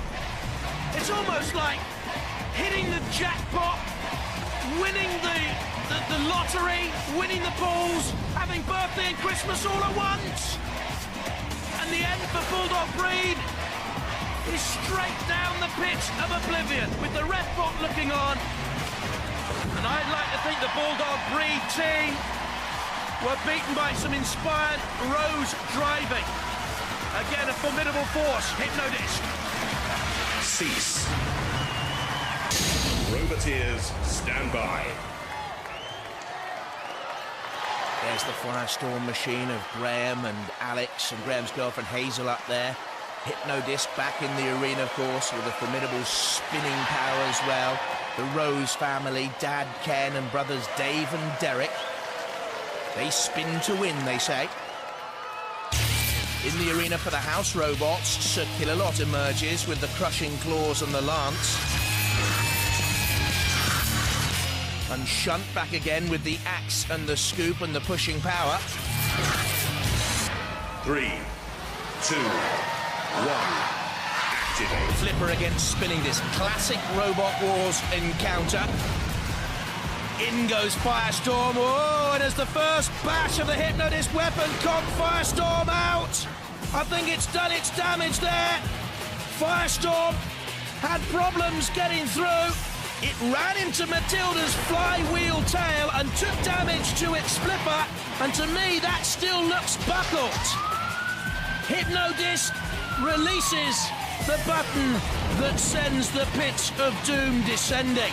How disappointing for Firestorm. Disposed of Reactor 2 and its seat, tossing it spectacularly out of the arena. But what an anticlimax. Beaten by Hypno-Disc's first charge, Graham and Alex and Hazel. Dispirited as Shunt gives a little nudge onto the flames. All the way, of course, slowly and surely, inexorably to the pit. Or maybe the floor flipper. Yes, it's going to be Robot Wars semi-final FFF. The floor flipper factor. And crashes down onto the arena once again. Brave competitors, the Firestorm team, ever present in Robot Wars history, whether with the Groundhog or Firestorm machine.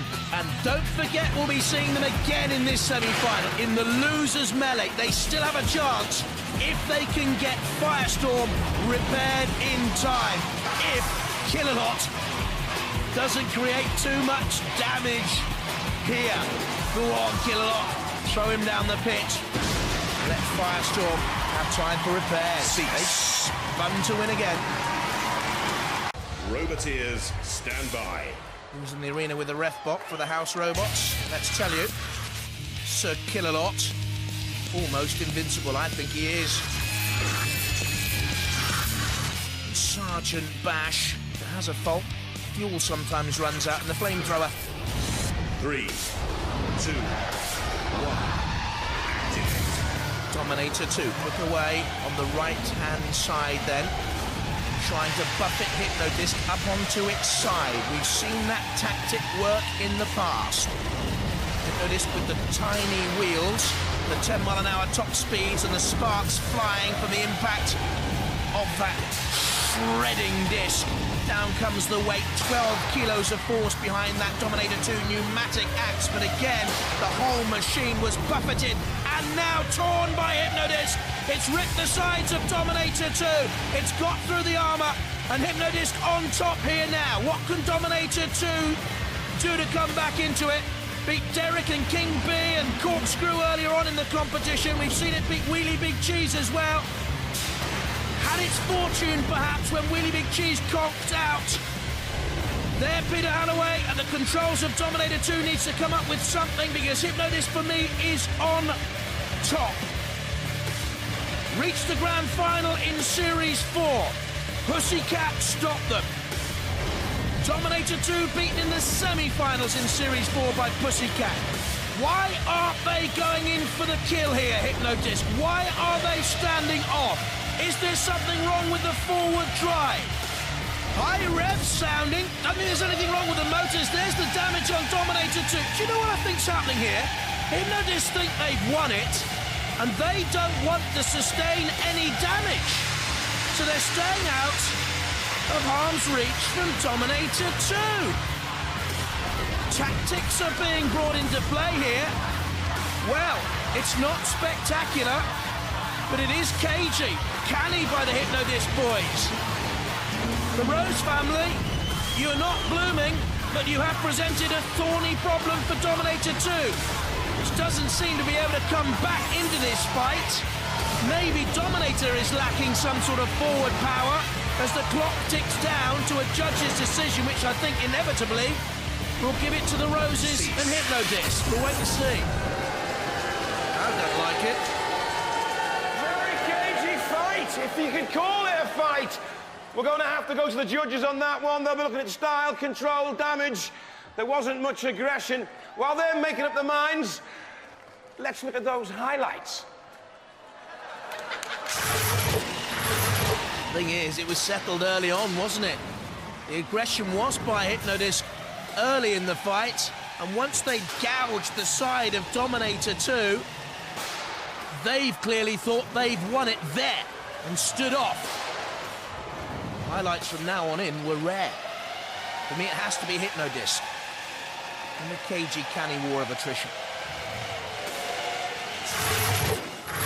Well, the judges have made their decision, and they do want me to pass on their opinion that it was the most boring fight in the history of Robot Wars. And the audience, as you can hear, agree with me. But based on the 4 criteria, they've gone for Hypno-Disc! Controversial tactics. I understand why you did it. Yeah, it's to make the next round, really. We didn't want to put ourselves in the position where we took a lot of damage. Yeah. We thought we'd done enough. We took that. We got in there first and got a real good blow in. Yeah, we ripped the sides to shreds. And their axe could have come down on us and done some serious damage and compromised our chances on the next round. It was simple as that. I know it's a competition, I know it's not just a spectacle, but you heard the way the audience reacted.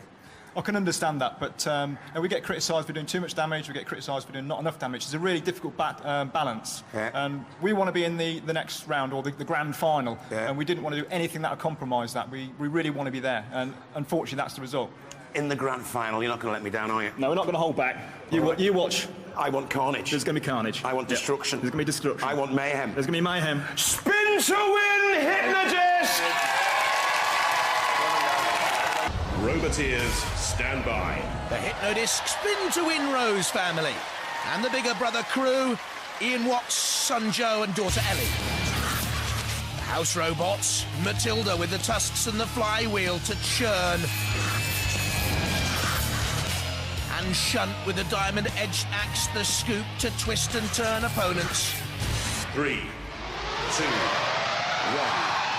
activate. The first battle of the 5th Robot Wars Grand Final gets underway. Hypno-Disc gains momentum. I'll tell you what, bigger brother withstood that attack very nicely, thank you. And very nearly got in underneath Hypno-Disc. Hypno-Disc with a 20mm ground clearance that could be vulnerable to that lifting device that gives Bigger Brother so much more potency in this series. Will the gas last out, and how much damage can they take from Hypno-Disc? I think there's a gash in the side of Bigger Brother. There it is, on the left-hand side. We just got a glimpse of it. And the Rose family and Hypno-Disc immediately on top then. And they come in with another onslaught. You have to be so strong to withstand this spinning devilish Hypno-Disc weapon, and I don't think Bigger Brother are, and something flew off there. It's crumpled, it's ruffled Bigger Brother. And Ian Watts and little Joe 8.5 and little Ellie who's 6 have done brilliantly to get this far. They've enjoyed it, and we've enjoyed having them in the Robot Wars series once again. Oh, Bigger Brother, oh, tattered and torn, I don't like to watch. And crumpled and well-worn by now. And Hypno-Disc relentless in its pursuit of its quarry. And I'm afraid that Bigger Brother flipper is not going to work here because Dave Rose is too quick. Oh, even little Ellie can't watch. Can we? Do we want to see more damage inflicted to Bigger Brother? Yes, we do. Hypno-Disc with the blade spinning away. Looks like here, battling its way through in worthy style. Bigger Brother, was it dragged, was it pushing? Through Tip-Top out, through Splinter out, didn't quite throw 3 Stegs out. Beat S3, beat Chaos 2, and the run ends here. Or does it, Ellie? Come on, watch again, because Hypno-Disc is in the corner, in the CPZ. And we'll need to get out, and something flew out of Bigger Brother there, some sort of mesh, I think it was. Will Ellie be looking now? Hypno-Disc seems to be a bit more wary, and I'll tell you what, despite all the damage, Bigger Brother are still fighting on. I wouldn't have minded a Bigger Brother like this. And they've got enough confidence to go for the pit release button, have they? Are they going to nudge Hypno-Disc onto the pit release? What a fight back! Oh, Hypno-Disc is on the verge of going down. What an upset! Bigger Brother are beating Hypno-Disc. Ellie, look again. Hypno-Disc are out. You've done it. You've won it. What a stunner! It doesn't get more sensational than that. Hypno-Disc consigned to the pit of oblivion. Bigger Brother gone through to the grand final! Roboteers, stand by. Hypno-Disc, whose championship hopes ended in the pit. The Rose family, Dave and Derek and Ken. And Firestorm, bashed up and bruised, Graham and Alex and Hazel. Thumbs up says we're ready for Sir Killalot to enter the arena with the claws and the lance. And Matilda as well, tusks and the flywheel. 3, 2, 1, activate. Hey, and I'll tell you what, 3rd place in Robot Wars, that's not bad, and they want this. Firestorm on the Hypno-Disc, Hypno-Disc backing away. No conservative approach here from Hypno-Disc. They're going to go gung-ho for it, retreating to draw Firestorm on. Is the Firestorm flipper working? Can they get underneath Hypno-Disc's 20mm ground clearance? They're driving, aren't they? They're pursuing straight into Sir Killalot's belly. Sir Killalot looks stunned. No one has ever attacked him like that before. Firestorm presses the pit release. Down it goes. This is fast and frantic and frenetic, isn't it? Firestorm onto the side of Hypno-Disc again. Across the arena up to 12 miles an hour. They've both gone down. Work that one out.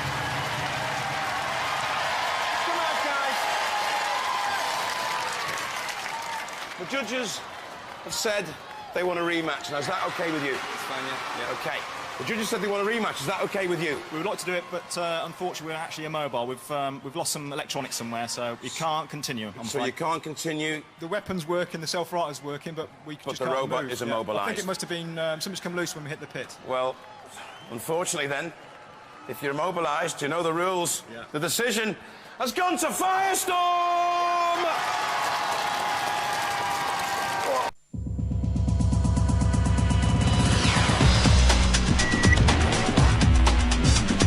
From Banbury in Oxfordshire, Hypno-Disc. never failed to reach the series semi-final.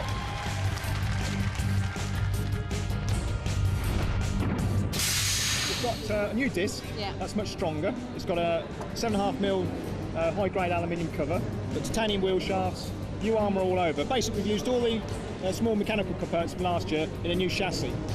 It's going pretty well. Has a 10mm aluminium checker plate chassis and 6mm aluminium rear armour. The disc weighs 20 kilos, runs at 95 miles an hour, massively destructive, but it has low pushing power. From Shayville in Reading, Granny's Revenge 2. Oh no, gruesome, ghastly Gran is back. It's only fun. Right, so love, how do you feel about being pitched up against the disc then? She didn't say much, but she gets quite hot during the battles, if you know what I mean. An electric wheelchair with a dummy granny sitting in it, a deadly axe, good mobility, but a little bit top-heavy, flammable. No lessons learned from previous attempts, I'm afraid. From Dublin, in Ireland, 4x4. A weapon, a clamp and a cloth. What are you going to do against the disc? Well, we have a hidden plan. I don't know, I hope our opponents aren't looking here, but we're actually going to put a cloth. It's something similar to what the chainsaw people use. Yeah. For when the chainsaw that snags the chainsaw. So we're going to line the whole around the robot. I'm going to snag the disc. We're going to snag the disc. Fabulous. And the other one you're up against is Barbarous, so that might work for Barbarous as well. All right, they have a vertical disc, haven't they? They're spinning round like that. We should leave that for dust. Nice plan, I like it. Thank you very much. That's a 50cc moped engine driving 3 hydraulic pumps, titanium body protection, but a high ground clearance leaves the pneumatic wheels exposed and there's limited petrol too. From Horsham in West Sussex, Barbarous 2. An odd bod, it's the robot war Sweeney Todd. The one thing that we're most susceptible to, I would say, is horizontal spinning weapons. The one robot that I didn't want to be pitched against was Hypno-Disc. Look at you! That's all I needed to hear. A barbed barber's pole with the drum weapon, not too quick at 10 miles an hour. The strength is made of plastic, the weakness is, it's made of plastic. Curious. Roboteers, stand by. Let's have a look at the teams. Barbarous, the captain Simon Rafferty on the left, Granny's Revenge, captained by Trevor Andrew on the right-hand side. Hypno-Disc, very experienced, the Rose family, Dave captains on the left, and then 4x4 with Benny Castle and Andrew on the right. Sergeant Bash is in there for the house robots in the arena. Ooh, Sir Kilolot's there too. 3, 2, 1, activate. Want to see the Barbarous weaponry here, look at it. Churning. Granny's Revenge right in the middle. Granny's Revenge 2, I should say. There wasn't a great deal of the original Granny's Revenge machine left from the last wars. It's all good fun, isn't it? Sergeant Bash is in there with a lick of flame. Barbarous is to give close attention to poor old Granny. And in comes Sergeant Bash again. Hypno-Disc is behind. There's Barbarous now. Is it a truly controlled weapon? Using the cloth there to snag other weaponry. 4x4 has snagged the Barbarous 2 machinery, but I'm not too sure what damage it's caused Barbarous 2 there. The cloth from 4x4, and something's come off there. It is just the cloth from Barbarous 2. So 4x4's big plan to snag up anything hasn't really worked, but Barbarous 2 has been attacked by Hypno-Disc. Granny's Revenge 2 is about to be counted out. She's smoking already. Granny, don't smoke, it's bad for your health. Hypno-Disc on the attack on 4x4, which has done nothing. Boys from Dublin, if your best hope was a bit of cloth, dear oh dear, Granny's Revenge is on its way out. Poor old Granny is counted out. The team from Reading, Trevor Andrew and his sons Philip and Ben, they're the ones who put Granny in, not us. We're seeing the rep cam there. To me, Hypno-Disc is the only one still moving. Granny's on fire. Barbarous 2 has been shunted by Hypno-Disc, but I think they're immobile as well. 4x4, there's nothing there, so Which was the robot last standing of those three to go through with Hypno-Disc? Poor old Granny's underneath the drop zone. It's a cooker. Hypno-Disc has spun and won. We know that. The ultimate smash to smithereens. Granny's Revenge 2. This is a cooker. Like the one back at home in your kitchen. Think of the weight. Slam. Nothing left of you, ma'am. And I'm being told that it's Barbarous who survived the longer to go through with Hypno-Disc. So Barbarous have gone through with Hypno-Disc. Poor old Granny, there's nothing left of you. But Cease is finally called. The Rose family, well, they're blooming. They've gone Granny's Revenge. I think the Barbarous team are through. Roboteers, stand by. The Hypno-Disc Rose family, 3 times grand finalists in Robot Wars. Bulldog breed, Tony and Robert Summerfield. A feisty competitor. Matilda's in the arena for the House Robots. And they're dead metal with the spinning blade. Serrated and awful. 3, 2, 1, activate. A real grudge match here. The classic spinning weapon against the classic flipper. Hypno-Disc forces Bulldog breed away after surviving an initial onslaught from the dog, and again, its spinning weapon, the disc actually carrying it away from the final flipper thrust. And that's what's happening at the moment. And I also think that the Hypno-Disc spinning weapon has caused damage to Bulldog breed, and I'm not too sure whether the flipper's working. It is. It's okay. For a minute there, I thought Bulldog breed's weaponry had been rendered inactive. They're in trouble though, aren't they? And it was from that first real attack from Hypno-Disc, and Bulldog breed is fighting a rear guard action here against Dead Metal, trying to get the flipper to thrust away Dead Metal. Tony Summerfield, an engineer by trade, loves his classical music, loves a little bit of peace and quiet from the classics, but his machine has suffered some damage out there, and it is crying a mechanical cry of woe. And this battle is almost over, I would suggest. It was that huge thrust by Hypno-Disc, the weapon spinning at 900 RPM and weighing 20 kilos. It was so destructive. Another side slam as Bulldog breed is counted out, and Hypno-Disc move forward into yet another heat final. Cease. Bulldog breed had to get it over early, and they failed to do so.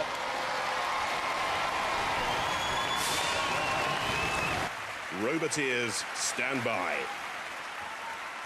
Matilda's in the arena with the spinning flywheel. Shunt's there too with the bulldozer blade, the axe. 3, 2, 1, activate. A single blow from Hypno-Disc can destroy anything. It hasn't got great pushing power.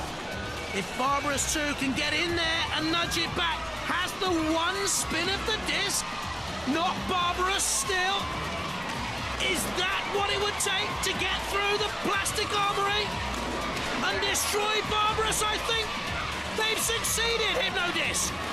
The drum is quietening, is stopping, has stopped, is being tattered. Plastic against metal. I hate to say we told you so, but we told you so. And there, the scars of war. Hypno-Disc, not as impressive as the last series. Are we sure? Down goes the pit. Barbarous 2, a long, lengthy barber's pole, gradually nudged into submission. And the pit. One wheel hangs limply to one side. The ref bot comes in for a look. Well, they've done brilliantly to get through this far. I love the innovative design of it. I hope they come back with a stronger robot. but the basic principle seems sound to me. What do you think? For this Robot Wars, the campaign is over for Barbarous 2. And a very good machine goes through. Look at the scars in the plastic. But the debate over Hypno-Disc will continue as Shunt gets rid of Barbarous 2.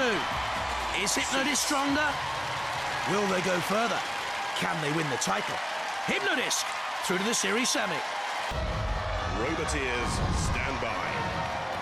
Let's have a look at the Hypno-Disc team. Dave Rose, his brother Derek and dad Ken. And the Tornado Boys, Andrew Marchant, David Gamble and Brian Moss. In the arena for the house robots, Dead Metal spinning madly with the claws. And there's Mr. Psycho, always ready to grumble and rumble.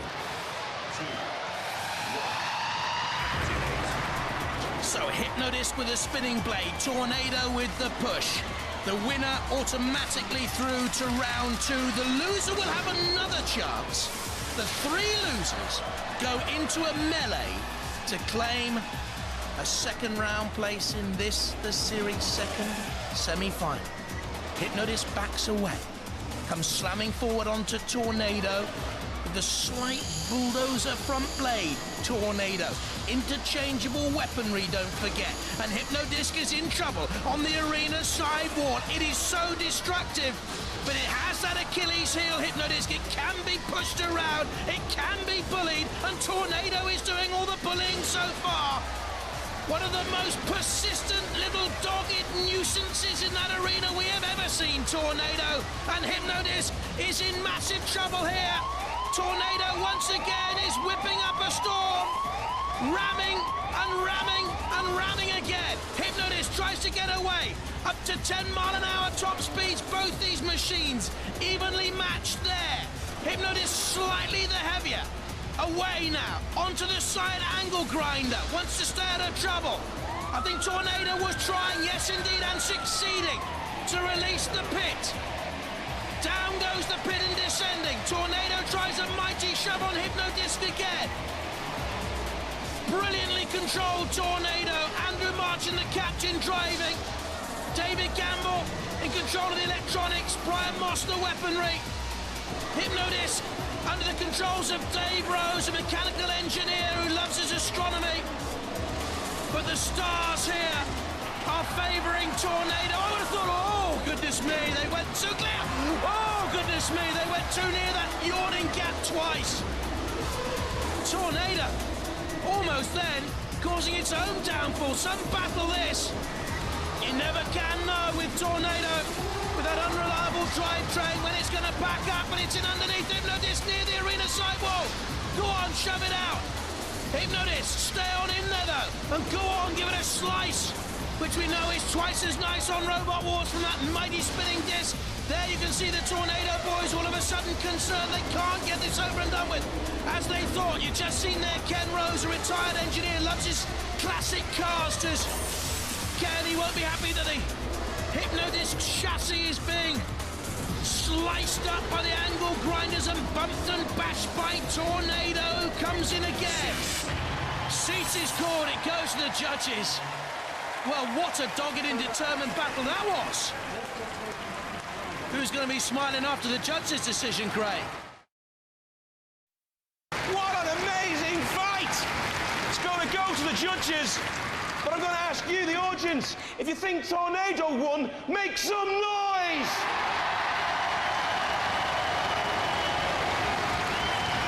If you think Hypno-Disc won, make some noise! Oh, audience, like they've gone for Tornado. We'll have to wait for the judges, though. While they're making up their minds, let's look at the highlights. Tornado pushing away on Hypno-Disc. Key factor, good controlled aggression, good style. Hypno-Disc taking punishment. Not too much damage though, but Hypno-Disc stayed in there. Poor driving by Tornado there. Hypno-Disc surviving. Oh, I can't call this one. Maybe Tornado, maybe. The judges have unanimously decided that Tornado won! What a turn up for the books! Roboteers, stand by. In the arena for the house robots, we like to keep him in there, is Mr. Psycho and Sir Killalot, the two heavyweights.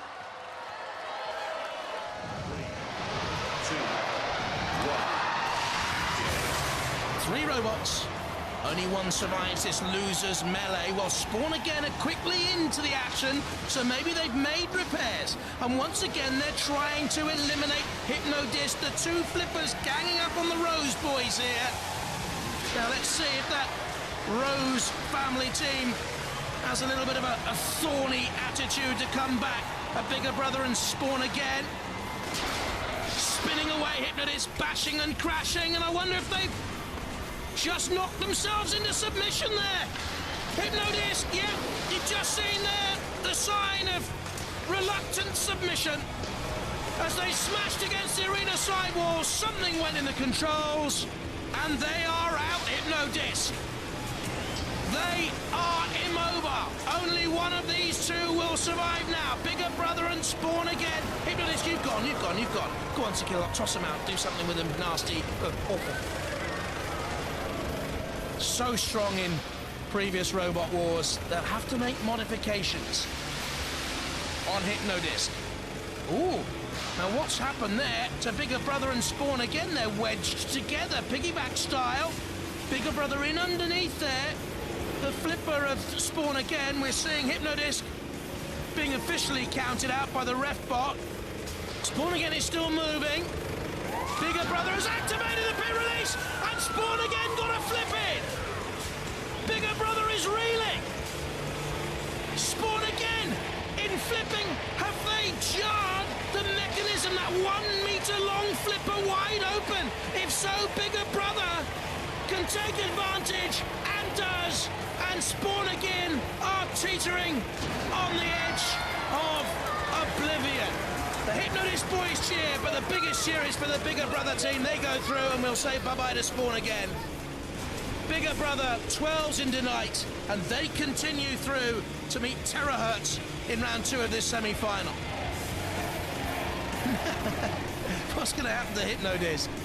Pit, pit, pit, they cry. Hey!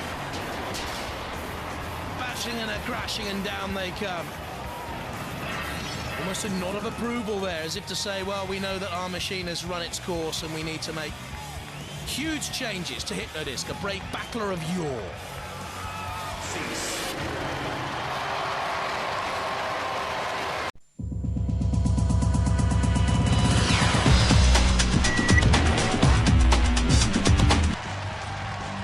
From Deal in Kent, dominated 2.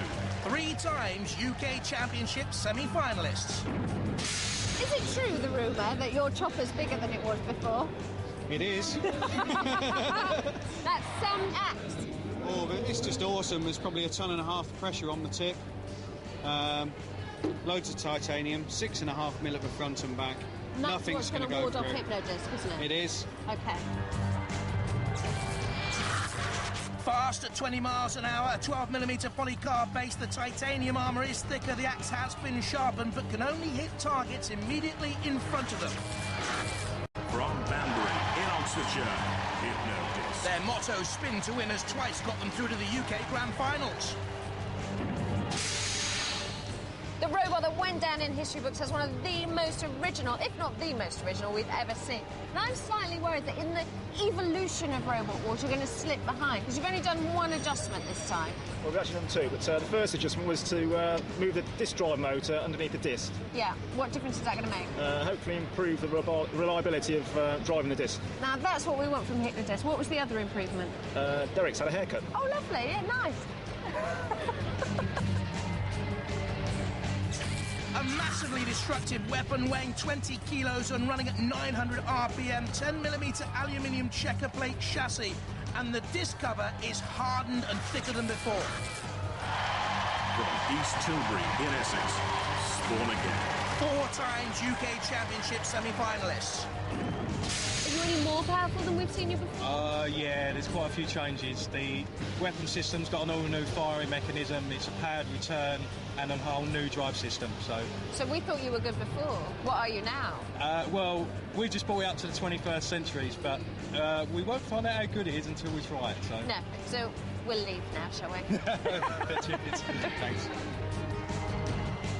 4-wheel driven, steel-bodied, has a 1,000 PSI CO2 giant flipper with a self-riding capability, although glitches in the system could cause it to flip itself.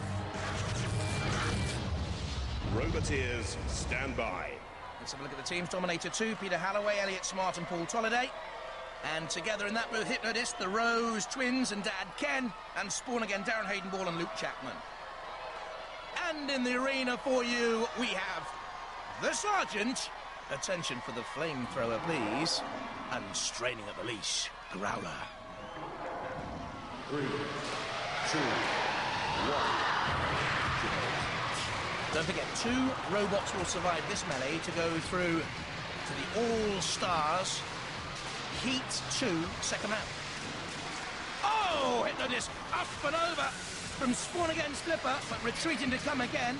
Dominator 2 goes after the Hypno-Disc blade with the mighty sharpened weaponry. Remember, I told you can only attack using that weapon if an opponent is directly in front of them. And you see Hypno-Disc was quick to get out of the way there of the Dominator 2 machine. At the controls, Peter Halloway. A side-on slam. Dominator 2 against the Arena Cyborg comes back-to-back with Hypno-Disc. We're not seeing great destructive force unleashed. Well, the blade has done nothing to Hypno-Disc's spinning weapon. Just glanced off it. Nothing at all. So we know that Hypno-Disc can survive against Dominator 2 unless it's flipped, maybe. Like that. Toppling, but down and okay. Dominator certainly seems to want to take on Hypno-Disc. Spawn again. Wisely keeping out of trouble thus far. Having the odd flip or two. Hypno-Disc in the middle. Can they get their weaponry spinning up to full velocity? Because that is key to me. It doesn't seem to be working at full strength. The blade has stopped. Hypno-Disc in trouble again. When the blade isn't at 100%, we know Hypno-Disc is very vulnerable. We've seen that in the past. They've stopped. Dominator 2 fighting it out with Spawn again. Well, the Rose boys look very, very worried. Dave and Derek, both engineers by trade. The ref one has to look. Hypno-Disc is over now. They're in great peril. I don't think they'll be able to self-right. They're being counted out.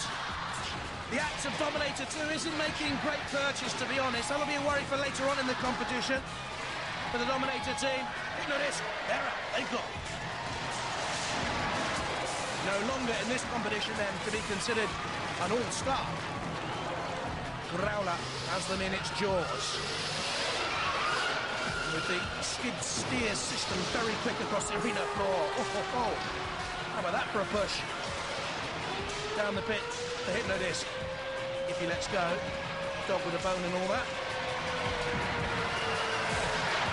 Hypno-Disc KO'd. Disappointingly so. From Banbury in Oxfordshire, Hypno-Disc. 3 times UK Championship Grand Finalists. Right, Hobbs. What's the battle plan? Well, the battle plan has started. An hour ago, we've been watching our opponents laying on armour for the last 2 hours. But our plan is to win. Yes. A massively destructive weapon, once the most feared in the war zone, backed up by a 10mm aluminium checker plate chassis, aluminium rear armour and a hardened 6mm aluminium disc cover. From Maidstone in Kent, Smidzy. Twice a Heat finalist in UK Championships has never gone beyond that stage. The Smidzy team, sorry mate, I didn't see you, that's what it stands for. They're all bikers. Yep. That challenge belt, you know, I was thinking that would look good with all your biking leathers on your bike, wouldn't it? Getting off at the pit stop, you know. Do you think? Yeah. Can you see that on you? It wouldn't fit on me. I could fit on Robin, yeah. A four-wheeled invertible design built to be tough with multi-purpose front jaws tipped with razor-sharp blades and a 12-kilo, 200-mile-an-hour rear disc, but it has been unreliable in the past. From Chelsea in Surrey, Dan Tompier. Previous UK Championship semi-finalists. Now, out of all of the things that happened to you in Robot Wars, what do you hate the most? Spinners. Who are you not happy to be with? Two of them, Hypno-Disc and Smithy. With top speeds of 20 miles an hour, this is a fast, agile, full-pressure flipper with a proven track record for its design and construction. A very hard-hitting machine. From South Ockenden in Essex, Sir John Lamont. Stylish and fun, but they also lose, just as we've begun. As ever, immaculately turned out. Such a nice whistle. Thank you very much. Chroma lot team. Very nice indeed. Now, you're up against Smidsy, Dan Tompier, and Hypno-Disc. Not very nice. It's not a problem for us, Philippa. Nilo problemo. It's no problem at all. Like the hair, by the way. Thank you. Philippa, they're up against the class act. You must remember that. You must remember that out there. No, I never forget it. The class act. I'm never allowed to forget it, yes. I've got a soft spot for you. Here it is. Jonathan Pierce, I've got a soft spot for you as well. It's called a swamp. Oh! Oh! Shh! Ha! They say they're Jonathan Pierce proof, razor proof, bomb proof. They're not. They are very experienced and they do have a very quick CO2 direct high-speed lifting machine. Roboteers, stand by. Let's see the two teams. Dan Tomkier, basically the Lambert family on the left, and the Rose family and the Hypno-Disc team on the right. There's the Sir Chromalot boys, Steve Merrill and Ray Tate on the left, and Smitty, captain by Mick Reed, on the right. In the arena for the house robots, Matilda with the lifting tusks. And there's Mr. Psycho with the claw, the hammer, and the very bad attitude and breath. 3, 2, 1. Watch for Dan Tomkier with the first assault there on Smidsy. Smidsy low centre of gravity, but a 1.5 centimetre ground clearance. Could prove vulnerable. Look at Hypno-Disc. Under pressure from Dan Tomkier immediately. And Hypno-Disc slammed into the CBZ. 3 times UK Championship Grand Finalist, but in all sorts of trouble. Gone. Out. In the CBZ, under pressure from Dan Tomkier, Mr. Psycho came in, had a look. Dan Tomkier flew in for a second attack, and out they went out of the arena. Hypno-Disc gone. Their chance of fighting for the challenge belt is over. 2 machines survive this opening melee. Down goes the pit of oblivion. Dan Tomkier needs to get away from Mr. Psycho. Could literally crush it in that CBZ. What can we see of Sir Chromalot and Smitty? Nothing much, because Dan Tomkier is having all the trouble from Mr. Psycho. Get out of there. Don't try and take on Mr. Psycho. He has a long reach and an even longer memory. Smitsy's, for a minute, right underneath that hammer, I thought. Sir Chromalot, very good steering here by Steve Merrill and Ray Tate. Basically what they're doing, ladies and gentlemen, is running away. They're just running away from trouble, trying to keep out of trouble. It may well serve them well in the future. Smitsy's under pressure and flipped by Dan Tomkier with a full bottle pressure flipper. Can act as a powerful spinner as well. Smitty, well, meeting a sandwich there from Dan Tomkier and Sir Chromalot. Some nifty work by Sir Chromalot until Dan Tomkier flicks it over. It's self-righted though. That's basically an American truck wheel hub you're seeing there. 25mm thick alloy shell on Sir Chromalot. They are a stylish and fun team. Great competitors as well, Steve Merrill and Ray Tate. We love them, really. Right heck. Now, his machine is out there, Sir Chromalot. Dan Tomkier is pushing it away across the arena floor. Smitty living dangerously, flirting with the floor flipper, which is easy to say unless you've been out for a night on the tiles with Steve Merrill and Ray Tate. Well, nothing's easy to say. Smitty in the CPZ is overturned. Mr. Psycho looks on. What is that flailing chain on Sir Chromalot? What is that all about? Is that a weapon? Is that something that they wear down the nightclubs of South Ockenden in Essex? I'm not too sure. They've been overturned in the corner. Smitsy's flung up in the air. There goes Matilda on those bling-bling boys from Essex. The Sir Chromalot Steel boys.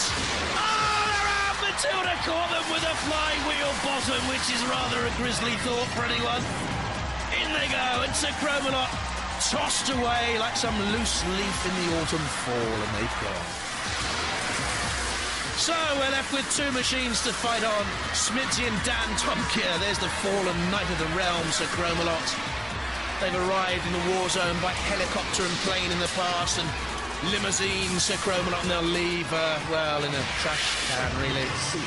Dan Tomkier and Smithy Cease is called Fight On. The Rose Boys go. And also the Sir Cromalot team there on the right.